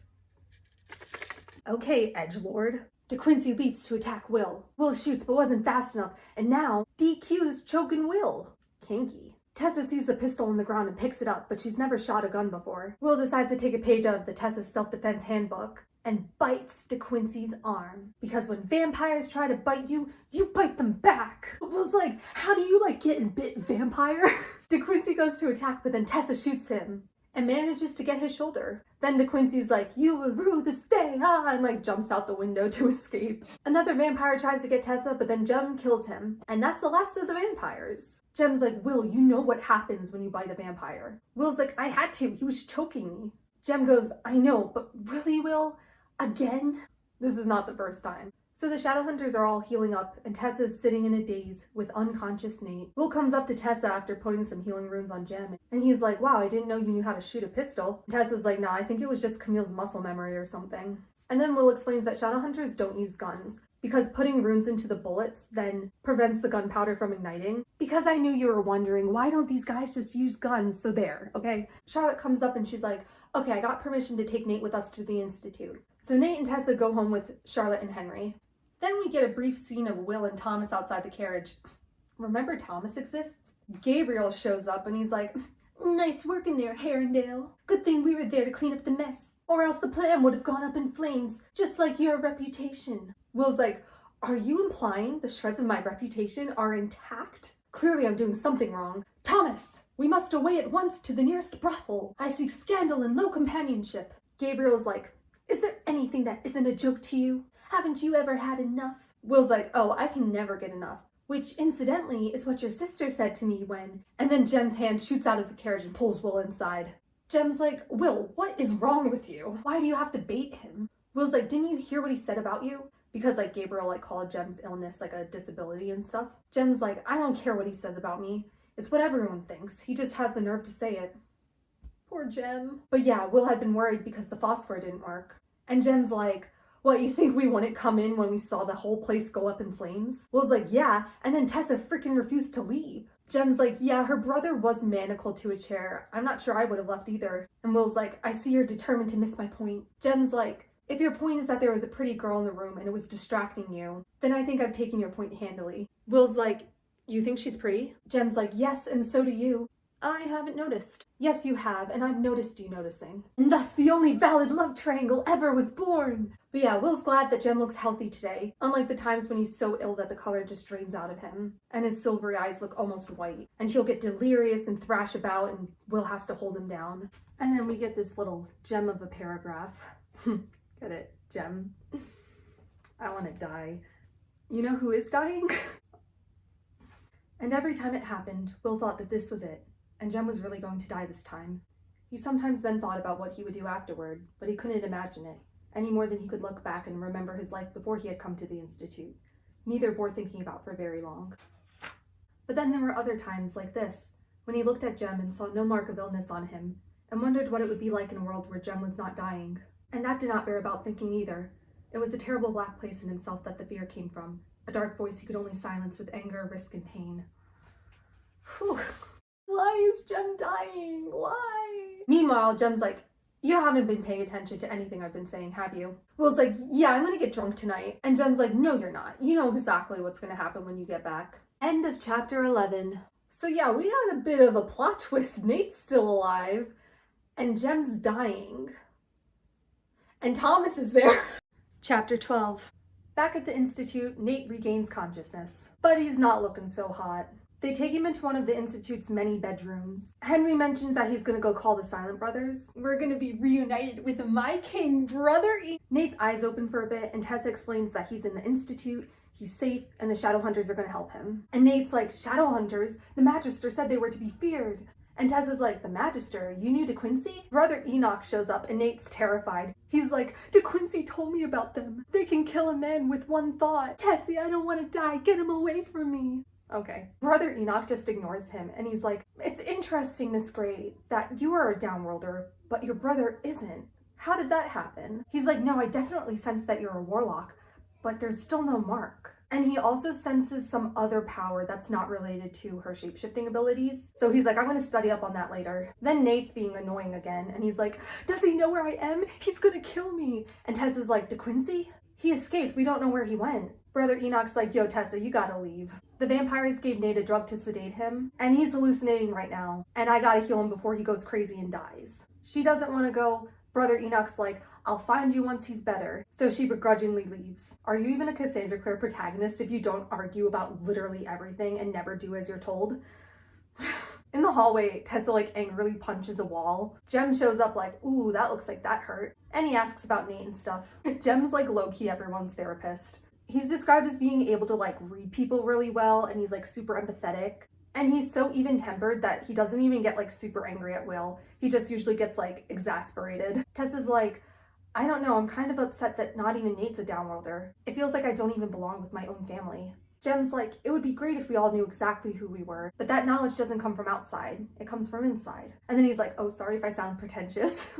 Oh, also, I haven't mentioned this yet, but like the one thing I dislike about Tessa is because this takes place in the Victorian era and she like grew up with the mundanes. She's always trying to be like proper and ladylike. She's like, I can't be a lady with bloodlust. And it's like, okay. It's annoying in the beginning of the trilogy because like she's just getting introduced to the shadow world and they're all like progressive and stuff. So she gets like culture shocked by like dumb things. But after the first book, she's like fine and gets used to being not proper and stuff. Jem has a little speech where he's like, whatever you are on the outside doesn't matter. Whatever the color, shape, or design of the shade that conceals it, the flame inside a lamp is still the same. This was progressive for 2010 YA fiction, okay? But yeah, he's a little embarrassed and he's like, that's just what I believe. He's cute. Then Charlotte comes out of Nate's room and she's like, yeah, Tessa, you should just go to sleep for now. Nate's doing better, but it will probably take until tomorrow morning before Brother Enoch's done. Charlotte and Jem leave, and Tessa, of course, tries to open the door to Nate, but it's locked. So she starts to head back to her room. She runs into Sophie, who's like, His Highness is in a particular mood this evening. He freaking threw a pail at my head. Tessa's like, who? Oh, you mean Will. Is he well? Sophie, she's so funny, is like, yeah, he's well enough to throw pails. He called me some name. I think it was French, and when someone calls you something in French, it usually means they're calling you a whore. Sophie's carrying this bucket of what looks like water, and Tessa's like, what's that? And she's like, it's the cure. He has to drink it, except he doesn't want to. Tessa and Sophie are kind of starting to gain a bit of a friendship. So Tessa's like, screw it, give me the pail. I'll make him take it. And Sophie shows Tessa how to get to the attic, where Will is lying on the floor. She hears him mumble the name Cecily. Remember that. I'm putting it on the board, remember it. Tessa's like, yo, it's me. Will's like, they sent you? Tessa asks about the water, and Will explains that if you swallow some vampire blood, you will be uncontrollably drawn to them and want to become one of them. You slowly turn into a vampire, and once you die, it completes the transformation. And normally the vampires you're drawn to are more than happy to finish the job, you know? So the holy water kind of helps counteract some of the effects. It kind of burns a bit of the vampire blood, but it also like makes you sick and like cough up all the blood. So he just has to like drink a bunch until the blood's all gone. Gross. Will takes like a couple sips of the water and then like dumps the rest on his head. Tessa's like, does that help? Will's like, the questions you ask. But it's just that the vampire blood makes you feverish, so he's using the water to like cool himself down. He's also like pretty out of it right now. Tess is also really sleep deprived, so she's feeling a little bold. And she's like, Will, I wanted to ask you. You act like you don't care about anything, but everyone cares about something. Will's like, do they? And then he's like, Tess, come here. She sits down next to him and she's like, you act like everything's funny to you, but you never laugh. Will's like, you make me laugh. From the moment you hit my head with that bottle. She's like, it was a jug. And Will's like, and the way that you're always correcting me. and how you yelled at Gabriel Lightwood, and how you fought DeQuincy. You guys know where this is going, right? Like, right? They're having a moment, guys. Someone's walking by. I think it's my dad. I'm like, don't mind me. Don't mind me. I'm just talking to myself in my room about fictional characters, and they're gonna kiss, guys. It's gonna happen. And then Will's like, what do you want from me? I'm fine. This is fine. And Tess is like, I just want to understand you. I don't think anyone does, except for maybe Jem. And Will's like, Jem cares for me, but he doesn't understand me. And Tess is like, don't you want him to? And Will's like, God, no. Why should he know my reasons for living my life as I do? And Tess is like, I think he just wants to know that there is a reason. And Will's like, does it matter when nothing can be done to change things? What does he mean? What does he mean? I know what he means. You guys don't. You guys are losers. You don't know what he means, but I do. It's definitely that his family was murdered by ducks, guys. That's clearly, it's it. It's his family was murdered by ducks. I'd let Brother Enoch murder me. It's happening. It's happening, guys. It's happening. Stay calm. Stay calm. But yeah, they kiss. End of chapter 12. Just kidding. But yes, they do actually kiss. And then suddenly Will pushes Tessa away. He's like, I'm a pusher. He's like really intense all of a sudden. He's like, Tessa, I think you'd better go. And Tessa's like, I'm sorry, did I do something? And he's like, God, no, please just leave. I'm begging you, leave. It's really dramatic. Poor Tessa took it like a champ. She's just like confused. So yeah, a wild night full of firsts for Tessa Gray. First time she used her power for good. First time she shot a pistol. First time she fought a vampire. And she even had her first kiss, which tasted of holy water, and blood. So yeah, there you go. End of chapter 12. Chapter 13.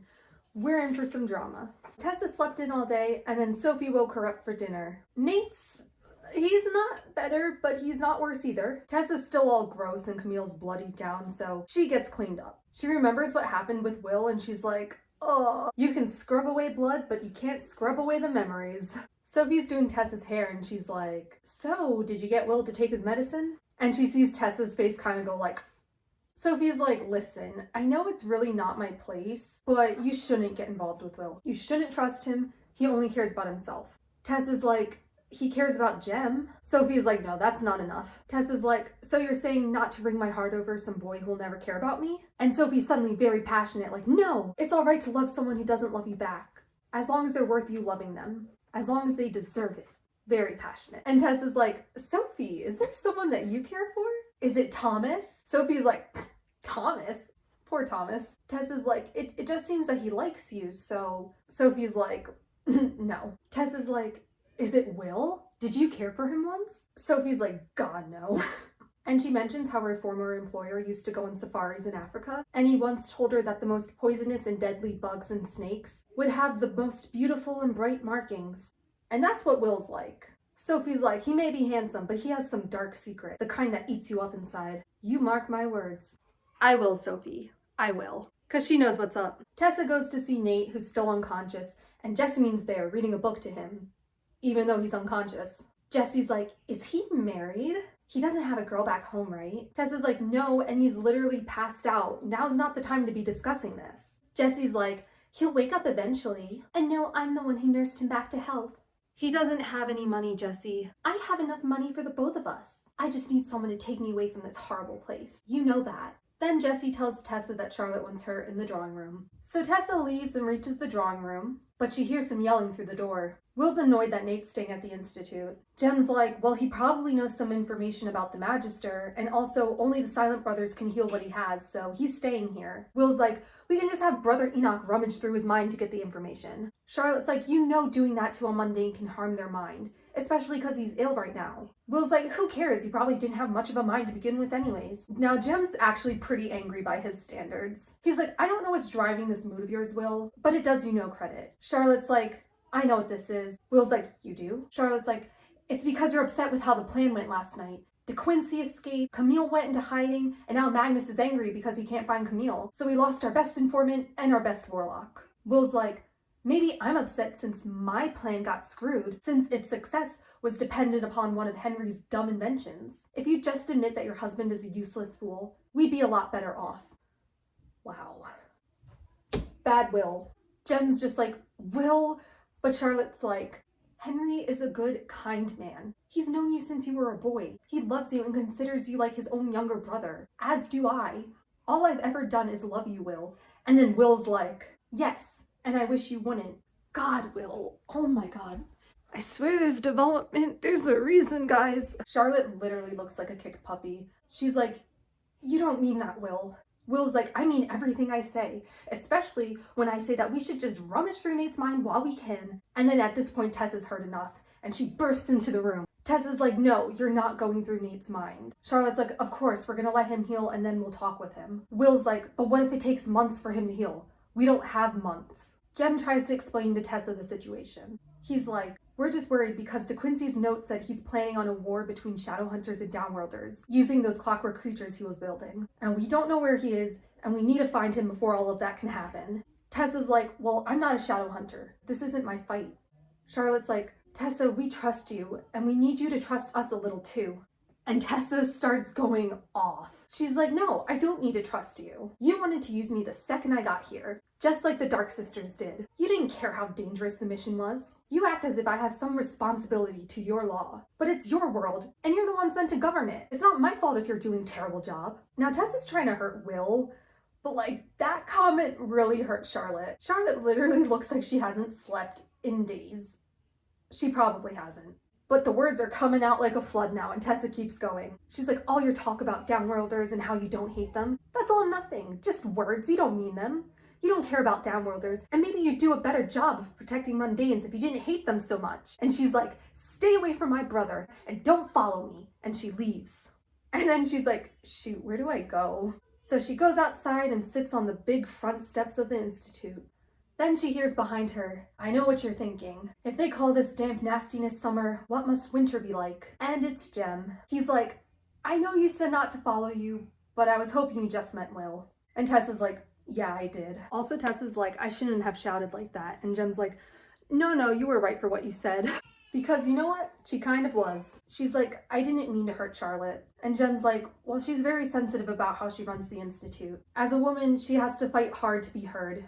And even then, her decisions are second-guessed. You heard Benedict Lightwood at the Enclave meeting. She feels she has no freedom to make a mistake. And Tessa's like, do any of you? Everything's so life and death with you guys. I miss when things were normal. And Jem's like, well, I can tell you from personal experience that sometimes life changes faster than our hearts and minds can. But you grow accustomed to it. Tessa's like, I didn't really mean what I said about Shadowhunters. And I know even Will didn't mean what he said and that he wouldn't hurt Nate. Jem's like, you're right, and I'm surprised you figured it out. It took me years before I knew when Will really meant what he said and when he didn't.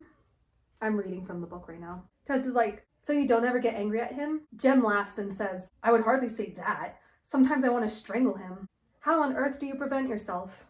I go to my favorite place in London, said Jem, and I stand and look at the water, and I think about the continuity of life and how the river rolls on, oblivious of the petty upsets in our lives. Does that work?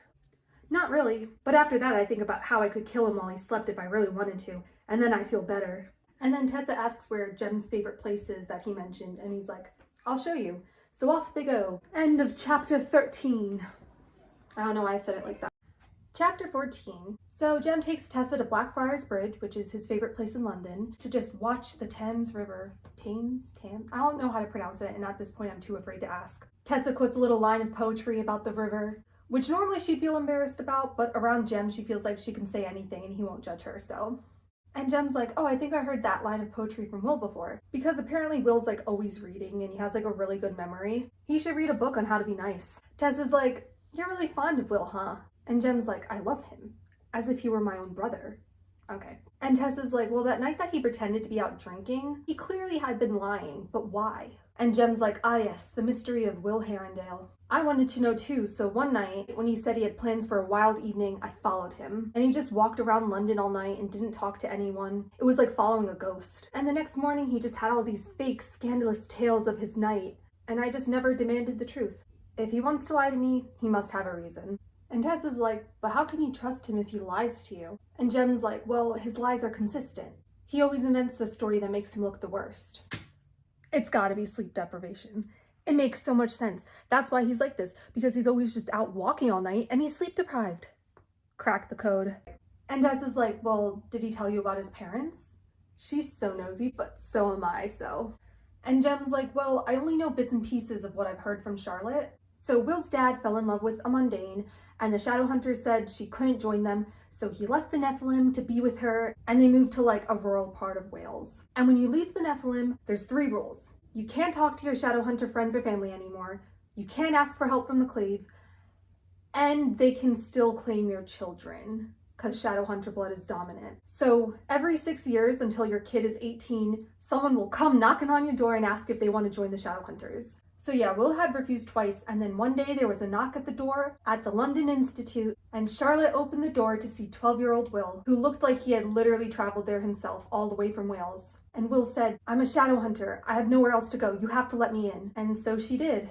And a few weeks later, his parents came to the Institute looking for him. They kept calling for him, and Charlotte tried to talk to him, but he had crawled under his bed and had his hands covering his ears and was begging her, please send them away. But yeah, Tessa's like, so you never asked him what happened?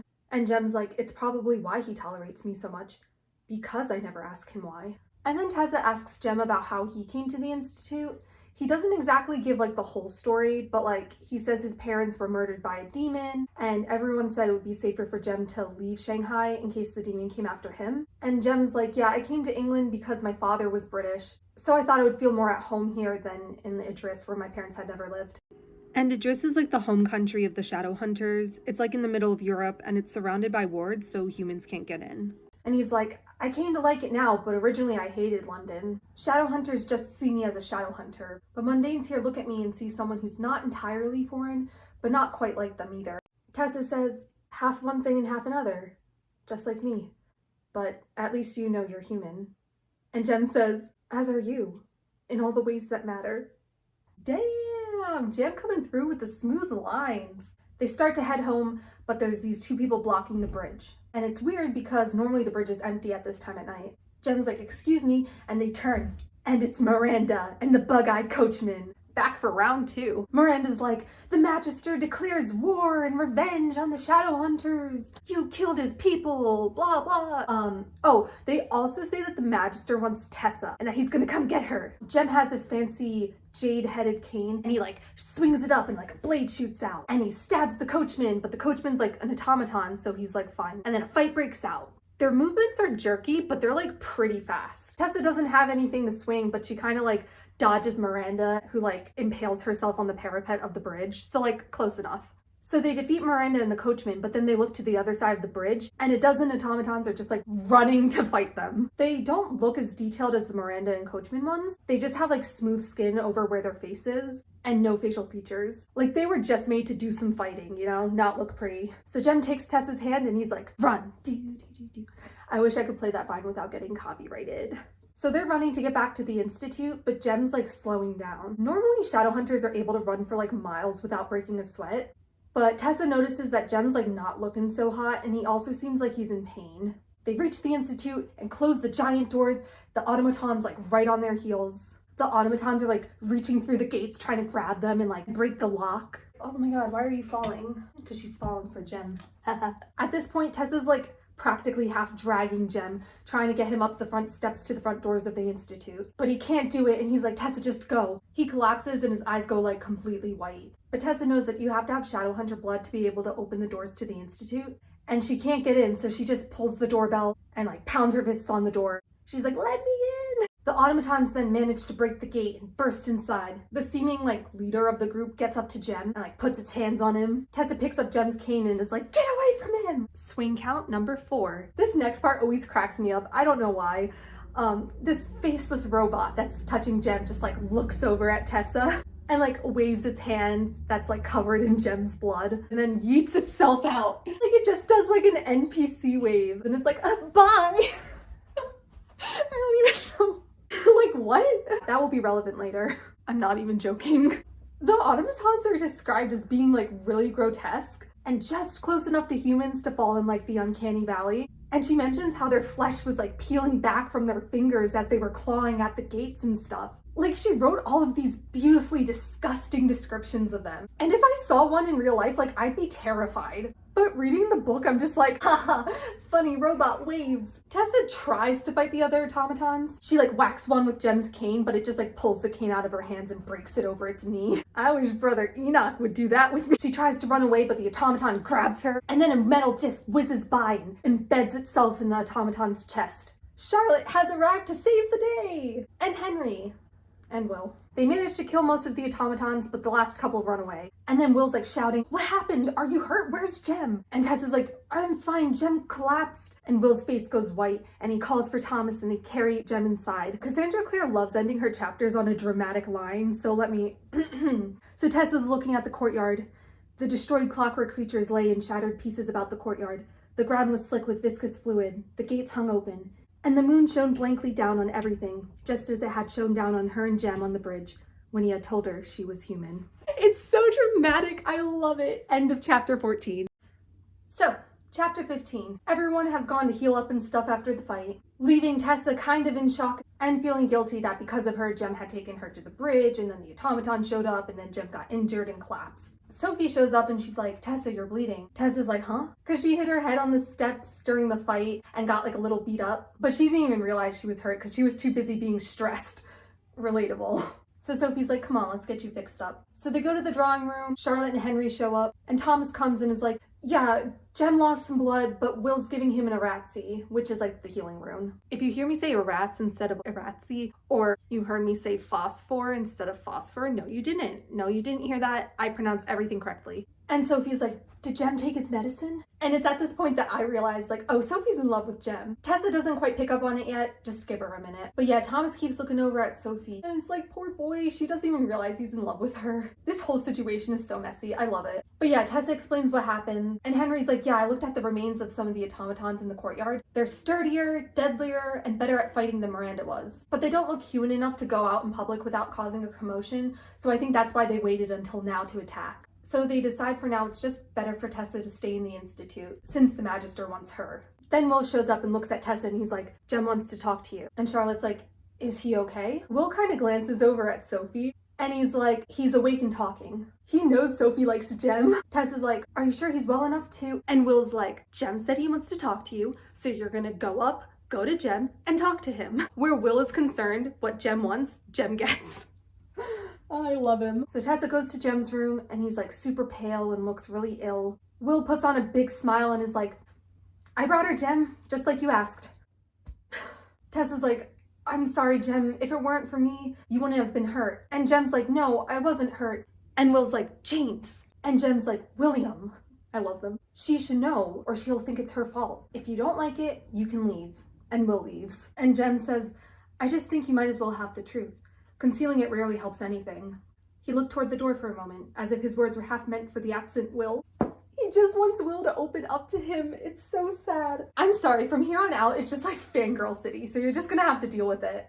Jem explains that his mother had killed the nest and offsprings of this greater demon called Yen Lo, so it wanted revenge against her and waited years. When Jem was 11, it managed to find a weak spot in the wards of the Shanghai Institute, and it broke inside, killed all the guards, and tied Jem and his parents up to chairs. It tortured Jem in front of his parents for days by repeatedly injecting him with this demon poison that burned his veins and like tore out his mind, making him see terrible hallucinations. And Jem said he literally heard the screams of the dead and the dying all throughout history. On the second day, he came back to for a moment and his dad wasn't yelling for him anymore. But his mom still was, calling for him in his Chinese name, Jian. After a few days, the Clave realized something was wrong because they hadn't heard from them. But by the time they arrived, both of Jem's parents had been long gone, and Jem's body had become dependent on the demon poison. The Silent Brothers had experimented on him for weeks trying to wean him off the drug, but it caused extreme pain and would make his body start to feed on itself. So now he's forced to take the demon poison called Yin Fen, which he keeps in a silver box. He shows Tessa the box, and it has the goddess of mercy and compassion on it, Kuan Yin. And Jem explains, they say she hears every prayer and every cry of suffering and does what she can to answer it. I thought perhaps if I kept the cause of my suffering in a box with her image on it, it might make that suffering a little less. I'm fine.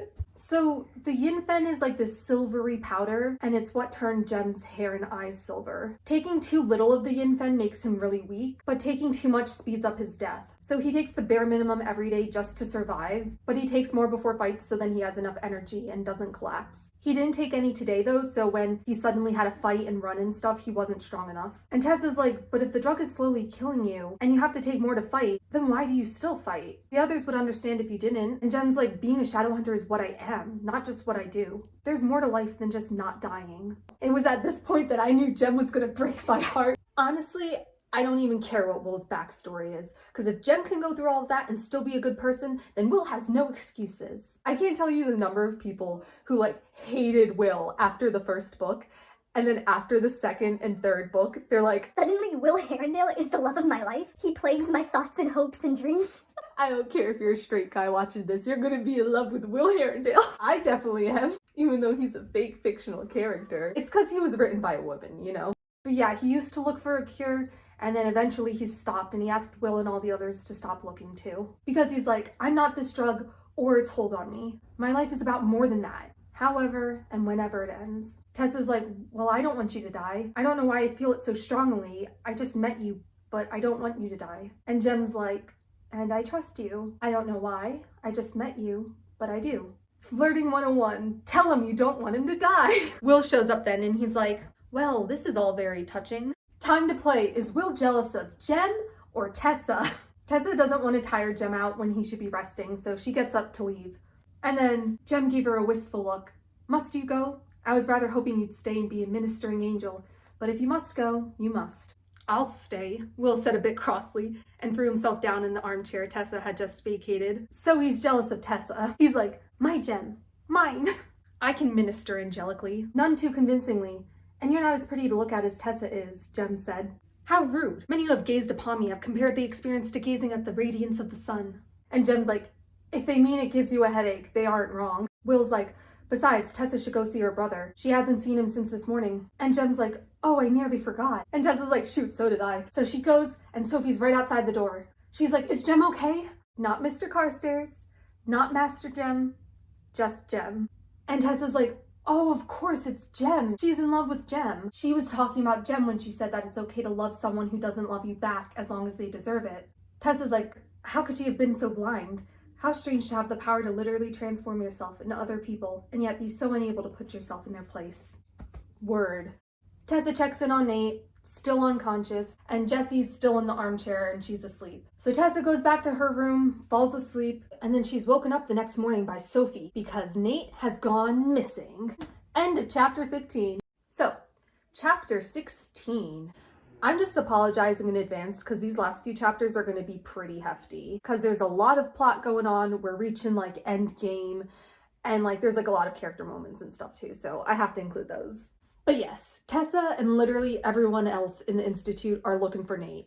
Except for Jessamine, who's standing around like, it wasn't my fault. I fell asleep and then he left. She also takes the time to insult Tessa's messy appearance because Tessa just like quickly got changed out of bed. Then Thomas manages to find Nate behind the curtains in the drawing room. He's like, he started screaming and yelling and I almost had to hit him over the head to I think I gave him a fright. Tessa's like, let me just go in by myself and talk to him. So she goes in, they have a cute little reunion. He still looks pretty ill and he's like in his bloodied clothes from De Quincey's party. He's like, I was looking for you. De Quincey told me all about how terrible and evil these shadow hunters are. And I knew that they had imprisoned you here too, but don't worry, I think I found a way out. And the window's like open and Tessa's like, dude, you're gonna catch a cold. And Nate's like, no, it was already open. Anyway, Tessa's like, Nate, we're not imprisoned. The shadow hunters are good people and they helped me when I had nowhere else to go.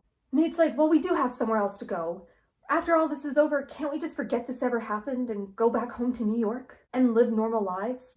Tessa then thinks about how their Aunt Harriet had always said Nate was not like other people. He had a beautiful innocence about him that had to be protected at all costs.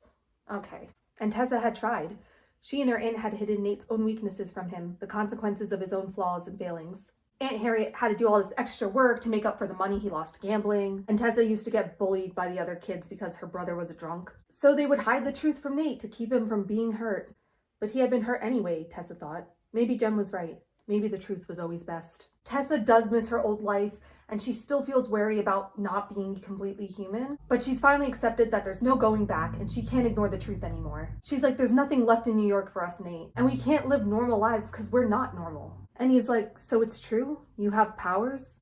It ought to have been me. But before Tessa can ask what he's talking about, Will shows up. Him and Nate seem to immediately dislike each other. Nate says, DeQuincy told me about you lot and how you're monsters. Will goes, was that before or after he tried to eat you? Love him or hate him, the guy's funny, okay? Can you guys tell I stole my sense of humor from Will? I think I'm Will. I'm not. If I were a book character, I'd probably be Thomas. I feel bad because like he has lines. I just don't have time to include them in this video. This video is already long enough. And this is like the shortest book in the trilogy. But yeah, Tessa's like, Will, can I talk to you for a moment? Alone. They leave and Will's like, all right, you got me alone in the corridor. Tessa's like, yes, and thousands of women all over England would pay handsomely for the privilege of such an opportunity. Can you stop joking for a second? This is important. Will's like, oh, you want me to apologize, huh? For what happened in the attic. Tessa's like, the attic? Will's like, you want me to say sorry for kissing you? And Tessa's like, what? No. And Will's like, so you don't want me to be sorry? And Tessa's like, I don't care if you're sorry or not. I just want you to be nice to my brother. He's been through a lot and he doesn't need to be interrogated like some kind of criminal. Will's like, I understand, but if he's hiding anything, and Tessa's like, everyone hides things. There are things I know he's ashamed of, but that doesn't mean they need to matter to you. It's not as if you tell everyone everything, do you? And Will's like, what are you on about? Tessa starts thinking of all the questions she has about Will, which same. Like, why are you like this, Will? What happened to your parents? Why did you send Tessa away in the attic? Why are you afraid of ducks? Ducks had to have like killed his parents. That's what it is. The ducks killed his parents and now he's mean to everyone because ducks killed his parents. But instead, Tessa says, why didn't you tell me about Jem? Will's surprised. He's like, Jem? It wasn't my business to tell you. And some people insult him and just think of him as an addict and think he's just lacking the willpower to stop taking the Infen. And they say it right to his face. I didn't want him to have to hear you say it too. Tessa's like, I would never say that. But Will's like, how would I have guessed what you would say? I don't really know you, Tessa, do I? Any more than you know me. Tessa's like, you don't want anyone to know you. And very well, I won't try. But don't pretend Jem is just like you. Maybe he'd rather have people know the truth of who he is. And Will's like, don't think you know Jem better than I do. Oh my god, I love jealous Will. They start arguing about why Will and the others stop looking for a cure for Jem. Will's like, he doesn't want us to look, and I'm not gonna go against his wishes. And it doesn't matter, because there is no cure. Then Jem shows up and he's like, what's all this then? Because he's British. But Jem has like the ultimate poker face, and he's always so calm that like, they don't know how much he overheard. Jem's like, Charlotte said we were gonna have a meeting in the drawing room. Will's like, you should be resting. And then Charlotte shows up and she's like, oh good, you're all here. And she's with Henry, Sophie, and Jessamine. Do you guys like my acting? Is my acting good enough? I'm like not an actor. Like I really try. Like I try to like make the character say the dialogue the way I pictured it, but like it doesn't always come out the way that like I hear it in my head. So like, also I realize like most of you guys are probably just like playing this in the background while you're doing like other stuff. So like you guys miss all the visual gags and stuff.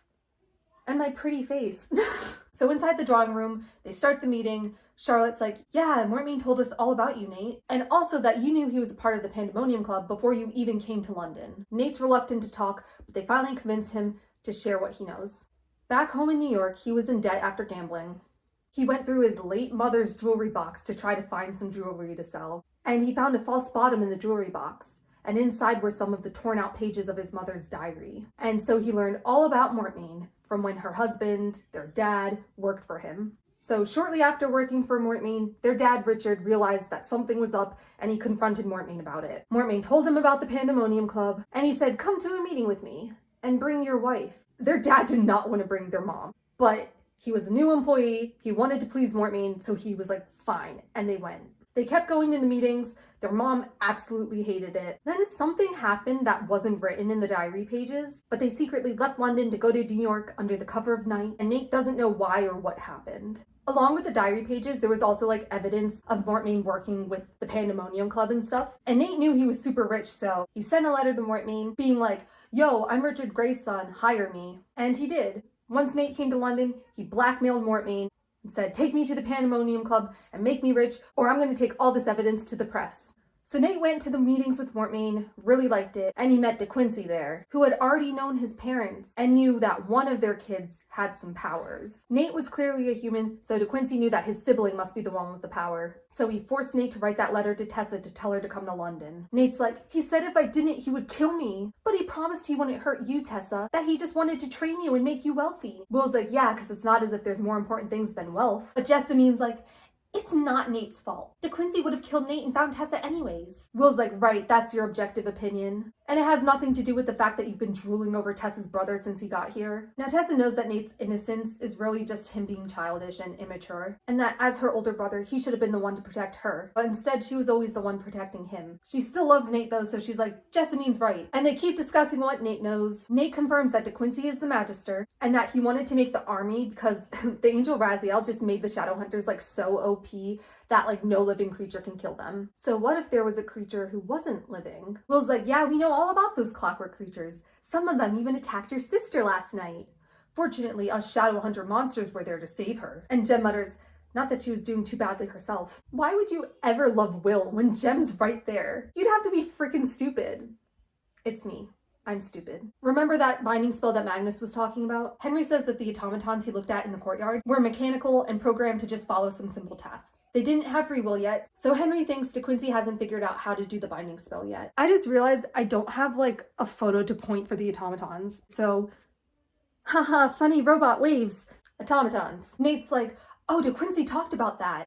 That's why he was working with the Dark Sisters, because they're warlocks and could do the spell. They just figured out how to do the spell a couple weeks ago. Charlotte's like, then why didn't they do it yet? Nate's like, oh, I thought you guys knew. He has dozens of them in his warehouses and needs to wait for the full moon to complete the spell. Then he can defeat the London Enclave and make the Pandemonium Club leaders rule London. Charlotte's like, shoot, the full moon's tomorrow, isn't it? And Jem goes to the library to check their lunar tables. Nate's like, DeQuincy has a hideout in Chelsea, so that's probably where he hid to after the party. He has at least 100 of his followers there. Everyone's like, shoot, this is really bad. Wait, why would he tell you all this? And Nate says that after Tessa had escaped from the Dark Sisters' house, DeQuincy blamed Nate. So that's why he was going to kill Nate at the party. And he didn't care what he said in front of Nate because Nate was going to be dead anyways. So that's how Nate knows all this. And then Jem comes in and he's like, the full moon isn't tomorrow. It's tonight. End of chapter 16. Chapter 17. We are reaching endgame, people. Nate chose on a map where roughly he thinks the hideout is. So Charlotte goes to call an emergency meeting with the Clave, and now everyone's preparing for battle. Turns out Will and Jem are staying behind because they're too young, which they're not too happy about. The whole rest of the London Enclave are going, and there have been missions where entire enclaves have been wiped out. So like just in case, they gotta keep the younger generation alive, you know? Jessamine's like flirting with Nate, and she's literally like, while everyone's on their mission fighting to the death, we should get some snacks and play some cards. And Tessa's like, are you serious right now? First of all, Henry and Charlotte could literally die. Second of all, you know Nate has a gambling problem. Jessamine's like, we're not going to gamble, just a friendly game. Must you be such a wet blanket? And Tessa's like, a what? Jessamine, I know you're just trying to make Nate happy, but... And Jessamine's like, what, because you're so good at charming men? You think I haven't seen you watching Will with puppy dog eyes? As if he'd even... Never mind, I'm gonna go get some snacks. And I know you don't care how you look, but you ought to at least fix your hair, Tessa. It looks like birds are living in it. And then she leaves. She is so annoying. I love her. Tessa leaves and runs into Will, who has some weapons, and she's like, I thought you weren't going into battle. And Will's like, I'm not. I'm just bringing these down for Henry and Charlotte. Why? Concern for my safety? Tessa's like, so do you think they're really going to defeat DeQuincy? And Will's like, yeah, no doubt. And Tessa's like, well, once the Magister is defeated, then Nate and I don't have a reason to be here anymore. Will's kind of taken aback, and he's like, yes, I suppose. Well, I guess you'd like to stay in a less violent locale. Maybe some of the nicer parts of London. And Tessa's like, no, I would prefer to go home. To New York. And it's like kind of dark in the corridor, and she like can't see Will's face. She's like, unless there was a reason for me to stay. Will lightly puts his hand on hers and says, they're always like touching Tessa's hands. They're always like taking her hands and stuff. Like they want to like... They're thirsty, but this is the Victorian era, so they can't do anything. So they're just like... And Will's like, please don't worry. Soon it will all be settled. Tessa doesn't know what he means, so she's just like, don't you wish to go home? And he says, I can't ever go home. Tessa's like, I heard about how you came to the Institute when you were 12 and refused to see your parents. Why? What did they do to you that was so dreadful? And he's like, they did nothing. I have to go. Henry and Charlotte are waiting for me. And he leaves and Tess is calling after him. Wait, Will, who's Cecily? But he's already gone. Will is so dramatic. I love him. So it's not bad parents. Guess we can cross that off. So by now it's late afternoon. Jessamine and Nate are in the drawing room playing games and being annoying. Tessa's looking out the window to the courtyard below and sees everyone getting ready to leave. And they're putting runes on with their steles and stuff. Tessa's I feel like I should have said bye or good luck or something. Then Will and Jem show up. And Jem's no need. Shadowhunters don't wish luck or say goodbye before battle. You treat it as if your return from battle is guaranteed, not a matter of chance. Everyone's chillin', and then a few minutes later, the summoning bell goes off. So Will and Jem go to see what's up. Jem kind of glances over at Tessa with a look that kind of says sorry, I wish you could come too. Meanwhile, Nate's just drinking his water and brandy to help him recover. It's mostly just brandy. And he's flirting with Jessamine. Tessa thought that the whole situation with DeQuincy would have helped Nate mature a bit, but it clearly hasn't. She looks out the window to the courtyard again and sees a carriage that says Mortmain and Company, and a man who is presumably Mortmain talking to Will and Jem. And being the nosy queen she is, she leaves to go find out what's going on. Nate doesn't even notice her leave. She gets outside where Mortmain is you see, Mr. and Mrs. Branwell came to visit me a while ago, and did me a favor by keeping something a secret, so I thought I'd return the favor. Who's this? Will and Jem turn to see Tessa. Will's exasperated but kind of amused, and says, couldn't keep your nose out, huh? And Jem looks pleased to see her. He's join the gang. They tell Mortmain that Tessa's Nate's sister, and he's I'm sorry. I failed Nate and your parents. I'm going to make up for my mistakes. He explains that after Henry and Charlotte visited, he started doing some investigation of his own, and found out that DeQuincy's building a clockwork army with the parts that he bought from Mortmain. And Will's yeah, we already knew that. And Mortmain's well, did you know he was working with these two warlocks called the Dark Sisters, and that they were doing a binding spell? And Jem's yeah, we knew that too. Will even killed one of them. Mortmain's but she brought her sister back with necromancy, and they have to be stopped, because DeQuincy has hundreds of automatons, and the Shadowhunters are walking into a slaughter. I have the address of where the Dark Sisters are, so you can stop the binding spell. And he's so are you guys gonna do something about it? Because if you are, then I have to go into hiding. Will's we'll take it into consideration, and they kind of push him out. Once he's gone, Will and Jem are oh, we're definitely stopping the Dark Sisters. The Enclave thinks there's dozens, not hundreds of automatons, and there's no time to warn everyone. Will's I defeated one of the Dark Sisters alone. Jem and I can take on both of them. Tessa wants to come along, but they're you don't have fighting experience. I'm sorry, you have to stay home. Tessa's but what about Boudicca? Who was a great female warrior, and Tessa and Will talked about her, and she thought about her before she went into the battle with DeQuincy and stuff. They also talk about books a lot. I don't have time to mention it. And Will's one day you'll be Boudicca, just not today. So next scene, Tessa's on the front steps of the Institute, watching Will and Jem prepare to leave. Thomas is staying behind to guard the Institute. She goes to wave bye, but then remembers that Shadowhunters don't say goodbye before battle. But Jem sees and runs up the steps to her. She's I didn't mean to wave goodbye, it just felt weird saying nothing. Jem does the little gentleman, kisses the back of her hand and smiles and says mitzvah. It's a sort of goodbye without saying goodbye. And mitzvah, for he said, the Lord watch between me and thee when we are absent from one another. And before she can even respond, he turns and runs back down the stairs to Will. People act like Jem is so sweet and innocent, he's got game, okay? He's got flirting game. He's stealing your woman, Will. You're not doing a very good job of getting her to like you, Will. Maybe he doesn't want her to like him. Have you ever thought of that? Will's just watching from the carriage but Jem runs back to him and Will just smiles at him, and then off they go. Meanwhile, inside, Sophie and Agatha are waiting for Tessa. Agatha closes the door behind her, but then the doorknob starts to turn. Sophie's they can't be back so soon. But then the door swings open, and a familiar-looking automaton comes inside and stabs Agatha and immediately leaves. Tessa slams the door shut and pulls the summoning bell to alert the others, and then her and Sophie start dragging Agatha away from the doors. Sophie's I don't understand, how did it get inside? Only those with Shadowhunter blood can open the door. So remember that automaton that got Jem's blood on its hand and waved by? Told you he would be relevant. Then the door is pulled off its hinges and a bunch of automatons run inside. We switch to Will and Jem, who are breaking into the mansion where the Dark Sisters are. They get inside. I need a head. And Mrs. Dark shows up on the stairs, holding Mrs. Black's severed head. Even though Mortmain said she had already brought her back to life, she's murdering Nephilim. Not content with killing my sister once, are you? You must return and prevent me from even giving her a second life. Do you know? Have you any idea what it's like to be entirely alone? More than you can ever imagine, Will said tightly, and saw Jem glance at him sideways, puzzled. Stupid, Will thought. I shouldn't say such things. Yeah, so I don't know what that was about, but that was weird.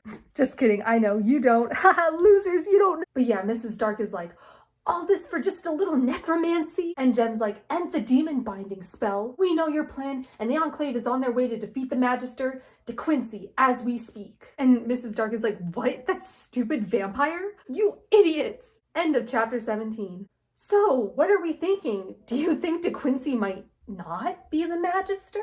Who could it be? Cassandra Clare did a good job of foreshadowing it. She put in enough hints where, like, as long as you're paying attention, you would be able to figure it out. But I'm sure you guys have figured it out, because if you're watching this video, then that means you're smart. It's clearly Thomas. Chapter 18, another big chapter. Cassandra Clare loves switching like the point of view during like dramatic parts of the book, especially during the final battles. So be prepared for a bunch of like cliffhanger, switch scene. I try to combine some of the scenes that I could, but like there are still some cuts because the characters are figuring things out at like the same time. So it messes with the pacing if I like switch around too much. So at the Institute, Agatha's dying, as you do. Jessamine and Thomas show up with their weapons. Nate's behind them. The automatons stop advancing and form like a line. So the gang's using this opportunity to escape. Thomas takes like one final look at Sophie, and he tells Jessamine to take Sophie and Tessa to the sanctuary. But a voice says, no, Miss Grey will be staying behind. And it's Mortmain. He looks at Nate and he's like, my faith in you is tested, Nathaniel, but you have recovered from your past missteps. Excellent job. And Nate gets down on his knees like, it was only ever my desire to serve you, Magister. No, not Nate. He was so likable. Yeah, I'm not exactly surprised. Tessa is, though. She's like, Magister. And Mortmain tells the automatons to seize Tessa, and they grab her so tightly she can't breathe. I wish Brother Enoch would. These automatons look like they were built in a rush. Like, they don't have faces, and some of them have, like, flamethrowers or, like, saws instead of arms. Mortmain's like, Nathaniel's smarter than you give him credit for. It was his idea that I lured Carstairs and Herondale away. So Mortmain's the Magister. Nate and De Quincy have been working for him this whole time. Only some people knew his true identity, so Nate thinks he's like a chosen one. Because he knew, but Jesse's like, yeah, chosen to kneel. Call him out, Jesse. Meanwhile, Tessa's trying to like claw at the automaton that's like holding her, but it's literally a strong metal robot, so it's not working and she's starting to pass out. Then she feels her Clockwork Angel necklace start to buzz, and it flies up and its normally closed wings and eyes open and look sharp, and it starts hacking away at the automaton. Necklace Ex Machina. Then Jessamine pulls Tessa free and starts attacking the automatons alongside Thomas. And they're doing a pretty good job, so Mortmain's like, get rid of the Shadowhunter girl. And they attack Jessie and knock her unconscious. And then Nate laughs and Tessa's like, I will kick you, Nate. But now that Jessamine's down, the automatons all turn to get Tessa. And Tessa's like, shoot. And Thomas is like, Sophie, now, get to the sanctuary. And Tessa can just hear in his voice that he like really does care for Sophie. And also he doesn't think he's gonna be making it. Poor Thomas.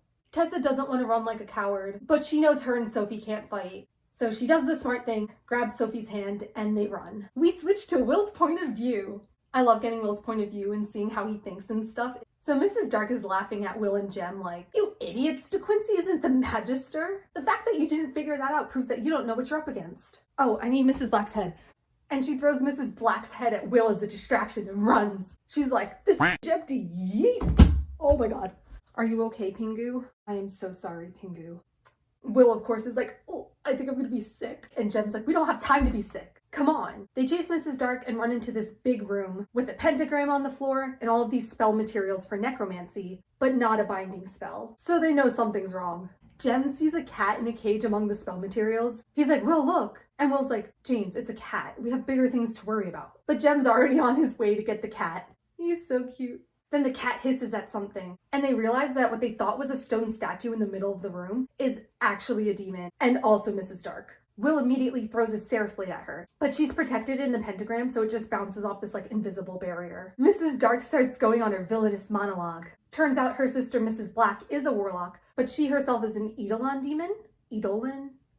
AKA a shape changer, just like Tessa. She's like, this is my true form. An ugly surprise to you, I'm sure. Will's like, at least the horns are dramatic. But yeah, she's like, Mortmain didn't want me because I didn't have Tessa's abilities. My sister and I trained her, but she never appreciated it. And Jem's like, that must have really hurt you, seeing Tessa get what you wanted and not appreciating it. Will's like, but Jem gives him a look, and then uses his therapist abilities to try and trick Mrs. Dark into telling them who the Magister is. But she catches on. Turns out the Magister has a bounty on her, and she fears him more than she fears the Clave. And Will knows that her lack of fear means she knows something that they don't. Suddenly, he starts having a Jimmy Neutron brain blast and starts to piece the puzzle together. And he's like, brain blast! Is Mortmain the Magister? And she's like, no, he's gonna think I told you. Jem's like, Mortmain? But he's the one who warned us. I see. Comedy gold. Will knows that Jem's smarter than him and probably would have figured it out first, but in quotes, he lacked Will's tendency to assume the absolute worst about people and proceed from there. So they realize Mortmain manipulated the Shadowhunters into thinking the Magister was De Quincey. He likely planted all of that evidence that supported it was De Quincey, and Mrs. Dark says that Mortmain had wanted De Quincey dead for insubordination, so why not kill two birds with one stone and have the Shadowhunters both think De Quincey's the Magister and also try to kill him. Jem's like, wait, Mortmain wasn't the only one who told us that De Quincey was the Magister. So did Nate. And when two people tell the same lie, and then Will finishes, they're working together.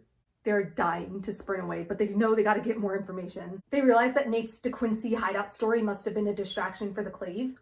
And after Will and Jem stayed behind, Nate and Mortmain likely came up with the Dark Sister story as a distraction. Because the Magister wants Tessa, so he needs her alone and unprotected so he can get her. They're like, but she's safe. Mortmain can't get in the Institute.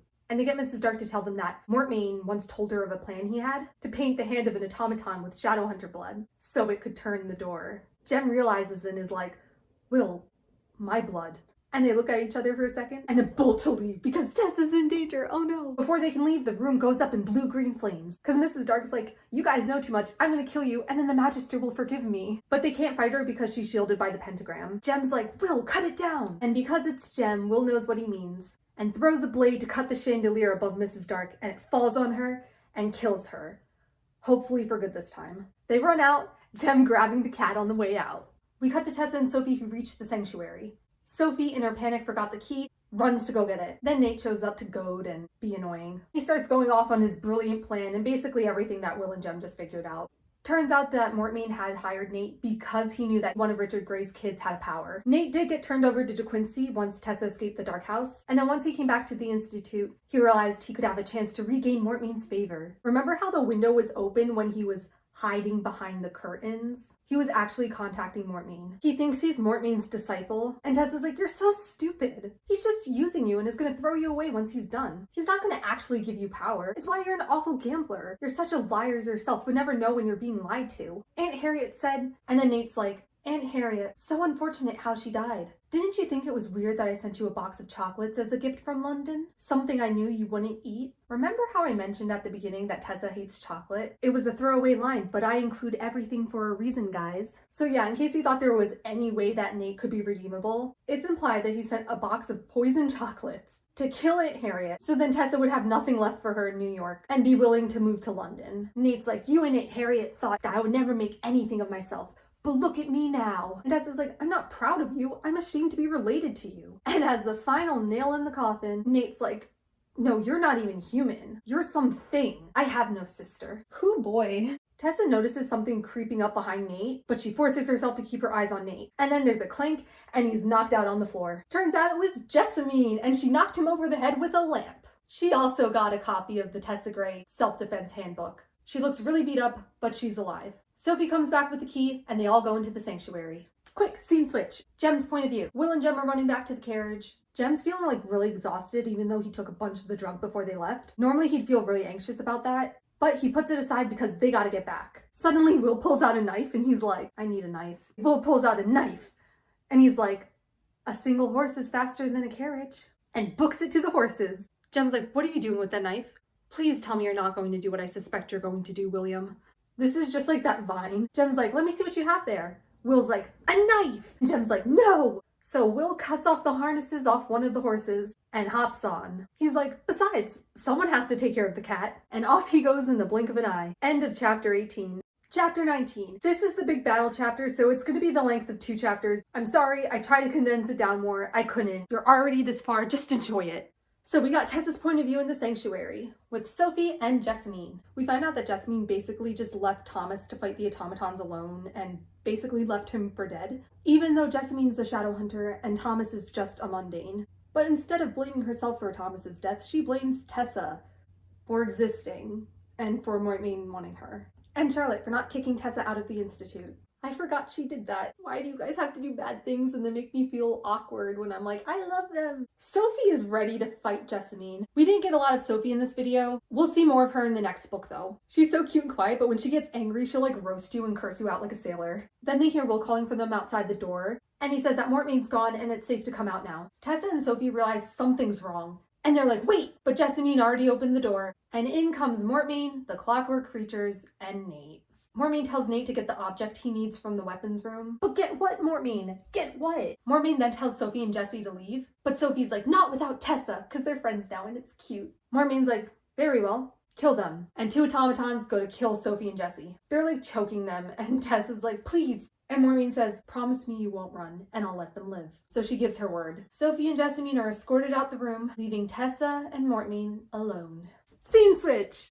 We switch to Will's point of view. He's speeding like crazy on his horse, but he's got a glamour on so none of the police can catch him. He's using the GTA cheat codes. We get to see that glamours don't just make you invisible to humans, but it will also create like non-magical reasons for the things that are happening. Like as he speeds down the road, people are getting out of the way to like avoid a puddle or like pick up their dropped eyeglasses. I don't know, I think it's cool. He gets back to the Institute, the door is left open, so he feels that anxiety that something is wrong. And it says the first time he'd ever felt that sensation, he'd been 12 years old, holding that blasted box. Blasted box? What blasted box? Inside the Institute, he sees Agatha's dead body and the aftermath of the battle, and Thomas, who looks like he's been impaled with a big metal object. And it says, there was a dry burning in the back of Will's throat. He rarely grieved during a battle. He saved his emotions for afterward, those he had not already learned to bury so deeply that he barely felt them at all. He had been burying them since he was 12 years old. What happened when you were 12, Will? What's in the blasted box, Will? Oh, but we were right about the bottles up his feelings, so yay! Will goes to close Thomas's eyes and say Ave atque vale, which is what Shadowhunters say when another Shadowhunter passes away. It's Latin for hail and farewell. It's pretty well known among fans because it's in all of the books, and I've heard of fans getting like tattoos that say Ave atque vale for like family members that passed and stuff. Will goes to say Ave, and Thomas grabs his wrist to say, not a shadow hunter. And Will's like, no, you defended the Institute as well as any of us would have. And Thomas is like, no, you would have fought them off. I know we didn't get to see much of Thomas in the video, but like, I get emotional reading this scene. He's clearly dying, and because he's a human, healing runes won't work on him. So Will doesn't know what to do. And it says, Will wished that Jem were here instead of himself. Jem was the one you wanted with you when you were dying. Jem could make anyone feel that things were going to be all right, whereas Will privately suspected that there were few situations that his presence did not make worse. Then Thomas says, she's alive. The one you came back here for. Tessa. She's with Sophie. Take care of Sophie, Will. Sophie is... But Will never got to find out what Sophie is because Thomas is dead. Without really knowing what he's saying, Will just kind of says, sleep then, good and faithful servant of the Nephilim. And thank you. And it says, it wasn't nearly enough, but it was all there was. And Will runs to go find Sophie and Tessa. Gotta get back to not being sad. Cut back to Tessa and Mortmain. Tessa's like, how did you make us hear Will's voice? Are you a warlock? And Mortmain's like, no, I'm a human, but I have more power than you realize. It was easy, just a sleight of hand. No one ever expects it. He tells Tessa to take this golden pocket watch with the initials JTS on it, for Justin Timberlake sucks, and tells Tessa to change. He's like, I know you can do it, because I made you. Tessa's like, ew, wait, you're my dad? And Mortmain's like, no the f***. She's like, I don't understand. And he's like, you don't need to understand. Change, or I'm going to tell the automatons to slit your friends' throats. Tessa kind of has like a trauma flashback to when the Dark Sisters used to yell at her to change. And like, feeling like she's being told to lose herself in that darkness, that nothingness between self and other. And she thinks it would be easy to just do what Mortmain tells her, with no will or choice of her own. And she looks down and sees like a glimmering on the floor behind her. And without even thinking, she says, no. Mortmain's like, what? And she's like, I said no. What other use do you have for my power? What do you have planned? Because I know it's more than just this clockwork army. I'm not a fool like my brother. And Mortmain's like, no, you're not a fool like your brother. He's a fool and a coward. You are a fool with some courage. but it will do you no good. And he's like, I'm gonna go slit your friends' throats now and force you to watch. Bye. He turns to leave, and Tessa picks up the object she saw on the ground, which was Jessamine's dagger. I got this lollipop just for this gag. Mormine's like, really? You think I came here unarmed? And that you can kill me with that little thing? And Tessa's like, no, I can kill myself though. And she turns the dagger to herself and says, if you take another step towards that door, I promise you, I will put this knife through my heart. Woo! Yes, Tessa, this is why I like you. I let her get away with so much stuff, because when it comes down to it, she uses her brain. And that's more than I can say for a lot of these YA protagonists, who are good at fighting, but not much else. We cut to Jem's point of view. He made it back to the Institute. He's feeling the burning pain of the withdrawal of the drug. The poor guy is just like constantly in pain. And he's like, I don't have time to worry about the pain. There's Will to worry about, and Tessa. And he like can't stop thinking about Tessa looking at him worriedly when he was leaving with Will. And the thought that she might be worried about him kind of made him a little happy. Can you blame the guy? Tessa's probably like the least traumatizing thing that's happened to Jem in years. He runs in, sees Nate holding Jessamine and Sophie hostage with some automatons. They're alive, but the automatons are holding them really tightly and they can't breathe. Jessamine does like a thing with her eyes to make Jem notice that one of the automatons flanking Nate is holding the Pyxis. I need the Pyxis. Jem's like, the Pyxis? That's what this was all about? And Nate's like, my master wants demon energies, so demon energies he'll get. That's something Will would say about Jem, I swear. Wait, guys, is Nate in love with Mortmain? Jem's like, what will he give you then? What did he give you to betray your sister? And Nate's like, that thing is not my sister. And Jem's like, yeah, you guys can't be related. She's so much better than you. Jem throws shade in the cutest way possible. The automatons start to attack Jem. He's doing a good job killing them off, but the drug is really starting to wear off and he's not feeling so hot. Then Nate tells the automatons that are holding Jessamine and Sophie to release them and kill Jem instead. And just when we think Jem can't fight them off, Henry and Charlotte return, run in, and finish the automatons off. It's okay guys, Mom and Dad are home to save the day. Except Mom and Dad are only like 5 years older than everyone else. Nate uses some magic to disappear with the Pyxis. Yeet. Henry and Charlotte explain that De Quincey was in the hideout, but with only 6 to 7 vampires. Not the 100 like Nate warned. And there weren't any automatons. And Jem and Jesse explain that Mort means the Magister. I had no idea. Cut back to Tessa. Mort means like, what are you doing? It's like that scene from The Emperor's New Groove. Tessa's like that squirrel with a balloon, except instead of a balloon and a needle, it's a dagger and her heart. She's like, I'll stab myself. I'll do it. And Mortmain's like, no. Tessa knows that Mortmain needs her power for his plan. So she's calling the shots now. She's like, answer my freaking questions. Cause she always has many. She's like, what am I? Why did you create me? Who's my mom and dad? Is Nate really my brother? So Tessa learns that Nate's only her half-brother and he's completely human. Tessa's mom was a human and her dad was the shapeshifter demon. So her mom thought it was her dad when Tessa was conceived. Poor Mrs. Grey. Mortmain says that Warlock is the best name for what Tessa is. Tessa asks why then she has no Warlock's mark. And Mortmain says, maybe because your mother didn't know what she was any more than you do. Tessa's like, what the fuck? I thought you said she was a human. And Mortmain's like, your creation has been planned even before me. I'm just following through. Okay, so we're doing a what is Tessa theory board. Right now we're saying some kind of warlock, but we don't really know what's up with her mom. It's not really adding up right now. Anyways, Tessa's like, get out. And Mortmain's like, no. Tessa's like, I'll freaking do it. I'll stab myself. And Mortmain's like, I don't believe you. You're just some young girl. You're not gonna do it. And Tessa thinks about the time that Will told her about Boadicea, who had poisoned herself rather than be captured by the Romans. And she turns towards the fountain and drives the knife in. Will's point of view, boy is sprinting. Killed a couple of automatons on the way to the sanctuary. He activates his Seraph Blade, does an open rune on the door, kicks them open, and sees bloodied unconscious Tessa lying in a pool of her own blood. Mortmain's there like, I can explain. Will's like, you killed her, and starts like dissociating and having this trauma flashback, so pay attention. He saw again in his mind's eye the library of the house he had lived in with his family as a child. His own hands on the box, curious fingers unclasping the catch that held it closed. The library filled with the sound of screaming. The road to London, silver in the moonlight. The words that had gone through his head over and over as he'd walked away from everything he had ever known forever. I have lost everything. Everything. Oh my gosh. What does it mean? What's in the box, Will? What's in the box? The library? Screaming? Ah. And Mortmain's like, you think you're grieving? Your grief's nothing compared to mine. Years of work wasted. Will's like, well, your grieving will be short-lived, and goes to stab Mortmain. Suddenly, Mortmain disappears, only leaving behind a button that Will's Seraph Blade managed to cut off before he vanished. Will immediately runs to Tessa, and he's seen enough injuries to know that you can't survive losing this much blood. He's like, Tessa? And she opens her eyes, and is like, Will, is it really you, Will? You don't understand, that's like an iconic line. The first thing that Jem says to Tessa is, Will, is that you, Will? And throughout the series, all of the Parabatais have like lines where they say like their Parabatai's name. Is that you? It's iconic.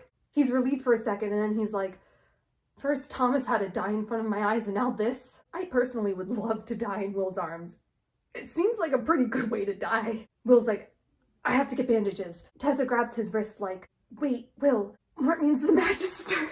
I had no idea. And he's like, save your strength, I have to get help. Boy is panicking. I'm sure the flashback didn't help with that. Tessa's like, no, Will, it's not my blood. And she explains that she knew Mortmain wouldn't leave without her. So she came up with this plan. The Dark Sisters once made Tessa change into a woman who had died by a gunshot wound. And it made all of this blood like pour out of Tessa. And the blood stayed even when Tessa changed back into herself. I mentioned it in like chapter 1 or something. So when Tessa turned to the fountain, she changed into that woman for a split second as she drove the knife in. And then immediately changed back into herself.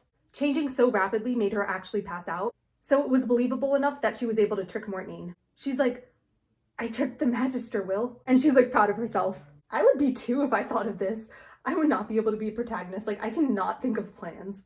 She's like, he would have found me out if you hadn't come. He was so confident in his superiority over me. If it were not for your words, Will. And she like smiles and they hug and it's like really cute. And they like look at each other and Will's about to say it. You know, the words are on the tip of his tongue. He was about to say them when a jolt of terror went through him.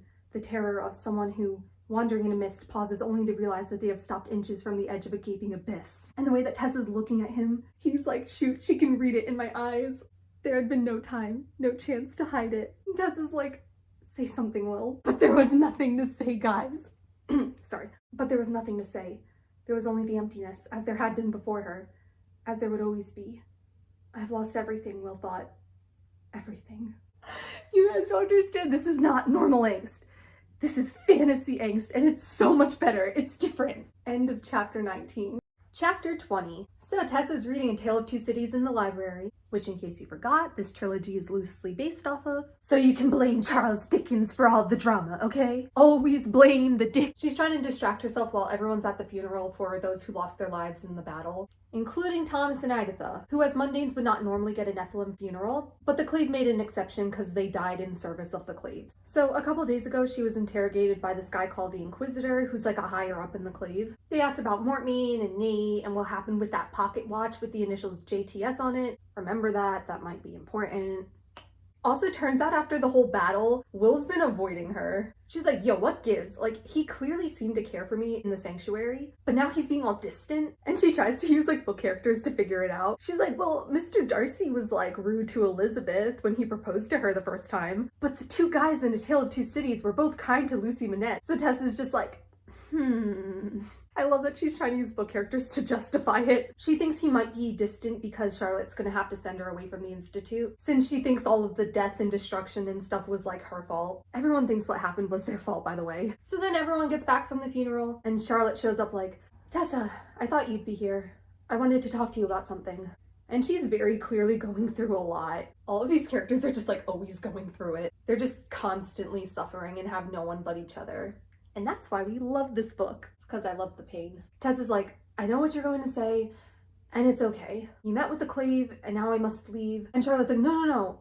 I was actually going to ask if you'd like to stay. And she explains that she read through the law, and there's nothing that says that Tessa can't stay there. And the Clave isn't angry at Tessa, they're angry at Charlotte. But not as angry as Charlotte is at herself. She puts a lot of pressure on herself. She's like, I'm the one who fell into Mortmain's trap and came to all these conclusions and didn't even second guess it. And now Mortmain has the Pyxis and it's only a matter of time before he figures out how to open it. And Henry blames himself because he's the one who originally told Mortmain about the Pyxis when they met for the first time. He wants to tell the Clave, but Charlotte hasn't mentioned it because the Clave already treats Henry poorly enough. Also, Henry and Charlotte are under review because of what happened, so they might get the Institute taken away from them. Benedict Lightwood wants control of the Institute, so he's really fighting against her. You suck, Benedict! Tessa's like, I wish there was some way I could help you. And Charlotte's like, well, you can help me, Tessa. My alliances with Downworlders are some of my most priceless assets, and they're why I'm still here. You helped us once, Tessa. If you could stay and be a known ally of mine, it could be valuable. So, if you'd like to,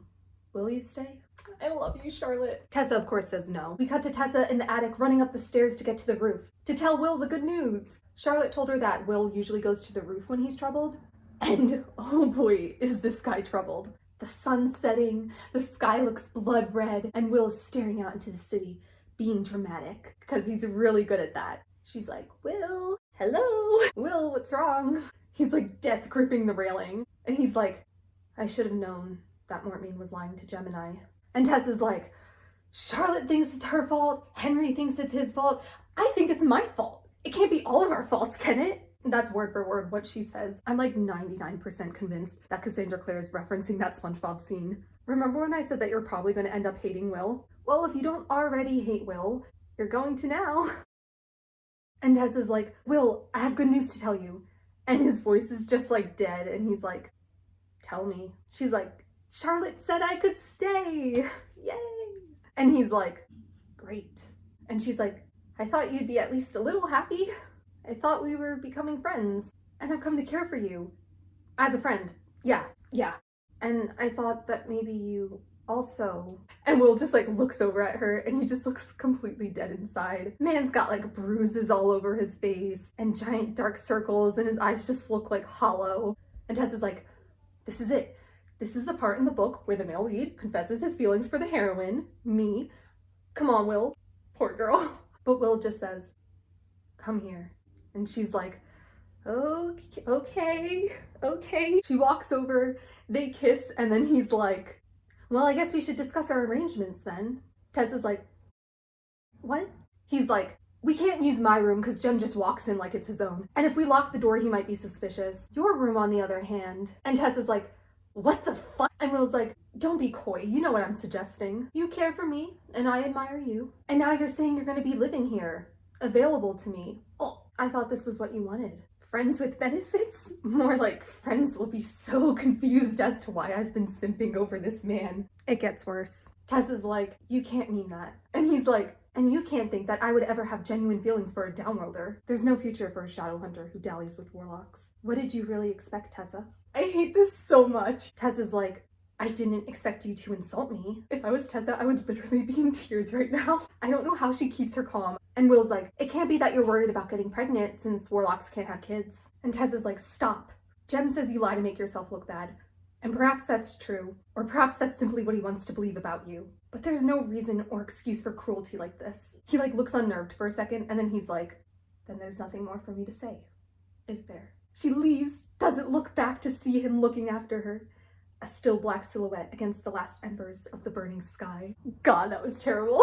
We hate Will. We hate him so much. This is like top 10 anime betrayals of all time. We cut to Tessa hiding in the music room. She's reading the codex and sees that Will wasn't lying about the fact that warlocks can't have kids. And somehow the fact that he was telling the truth makes it worse. Because it's like, he really did want to hurt her, you know? She's like, Sophie warned me about Will, and I was stupid and didn't listen. Then Jem shows up with Church, the cat he saved. Apparently it's good luck to have a cat in a church, hence the name. Church is very grumpy. Jem notices that Tessa's upset, and he sees the page of the codex that she's open to, and he's like, oh, did you not know? And she's like, it's not that I wanted to have kids, it's just, it feels like something again that sets me apart from being human. And Jem starts giving a little therapy session. I need a Jem therapy session. If Jem's your favorite, what's it like being mentally stable? Because I'd really like to know. It's probably all the therapy he gives. That's why you guys are mentally stable. And she thinks about Nate and her aunt, and she's like, it's just hard being so alone. And Jem's like, well, all of us living in the Institute are alone. All our parents are dead. Will's might as well be. And that's why we're all here. And Tessa's like, oh, you're right. I'm being so self-centered. And he says, I'm not blaming you. Perhaps you're here because you were otherwise alone, but so am I. So is Will. So is Jessamine, and even to an extent Henry and Charlotte. Where else could Henry have his laboratory? Where else could Charlotte be allowed to put her brilliant mind to work the way she can here? And though Jessamine pretends to hate everything, and Will would never admit to needing anything, they both have made homes for themselves here. In a way, we're not here just because we have nowhere else. We need nowhere else, because we have the Institute. And those who are in it are our family. They're our family, guys, okay? Except for Will. And he's like, with time, maybe we could be your family too. I'm fine. And Jem tells the story of how when he first came to London, he was like super homesick. So Will went to the market and bought Jem this jade pendant because he knew that jade comes from China. And like Jem put it on a necklace and still wears it to this day. I mean, wait, we hate Will. You, Will, we hate you. And Tessa's like, it's good to know he can be nice sometimes. And Jem's like, Wait, your face when I came in here. This wasn't about the Codex. This was about Will, wasn't it? What did he say? Tessa's like, he said that he's unhappy I'm staying here. Yeah. And Jem's like, right after I told you how you should see him as family. That's it. We shall throw him out into the streets. I promise you he'll be gone by morning. And Tessa's like, you're not serious, right? Jem's like, of course not. But you felt better for a second there, right? Tessa does. And Jem's like, Will is difficult, but family is difficult. If I didn't think the Institute was the best place for you, Tessa, I would not say that it was. I know you feel inhuman and as if you were set apart, away from life and love, but... And his voice cracks and he says, I promise you, the right man won't care. Fuck you, get off of there. Will's demoted. Only Jem. Then Tessa hears a tapping at the window. She opens it and in flies in her Clockwork Angel necklace and it lands in her hand. End of book 1. Just kidding, there's an epilogue. Epilogue. We get a scene from unproblematic Bicon Magnus Bane's point of view. It's late at night. He's chilling in Camille's house. Camille has been in hiding ever since the De Quincey situation, and she hasn't tried to contact Magnus, even though De Quincey's dead now. Oh yeah, De Quincey's dead now. And he's like, I wonder if she even cares for me now that she's exacted her revenge. Maybe dating a warlock was just something to throw in De Quincey's face. The footman comes in, tells Magnus that there's a shadow hunter there to see him. And Magnus is like, Charlotte? Because he's been helping her question the Pandemonium Club members for information. But the footman says it's a boy. Magnus goes into the parlor and sees it's Will Herondale. Will Herondale. Fuck him. We hate him. But yes, Magnus goes into the parlor to see Will Herondale, looking as dead on the inside as ever, and dripping wet from the rain, and drops are running down his face like tears. The guy's a mess. Magnus is like, what's wrong? Did something happen at the Institute? Will's like, no. And his voice sounds like he's choking. He's so dramatic. I love him. I hate him. Yeah. And he's like, I'm here on my own account. I need your help. There's absolutely no one else I can ask.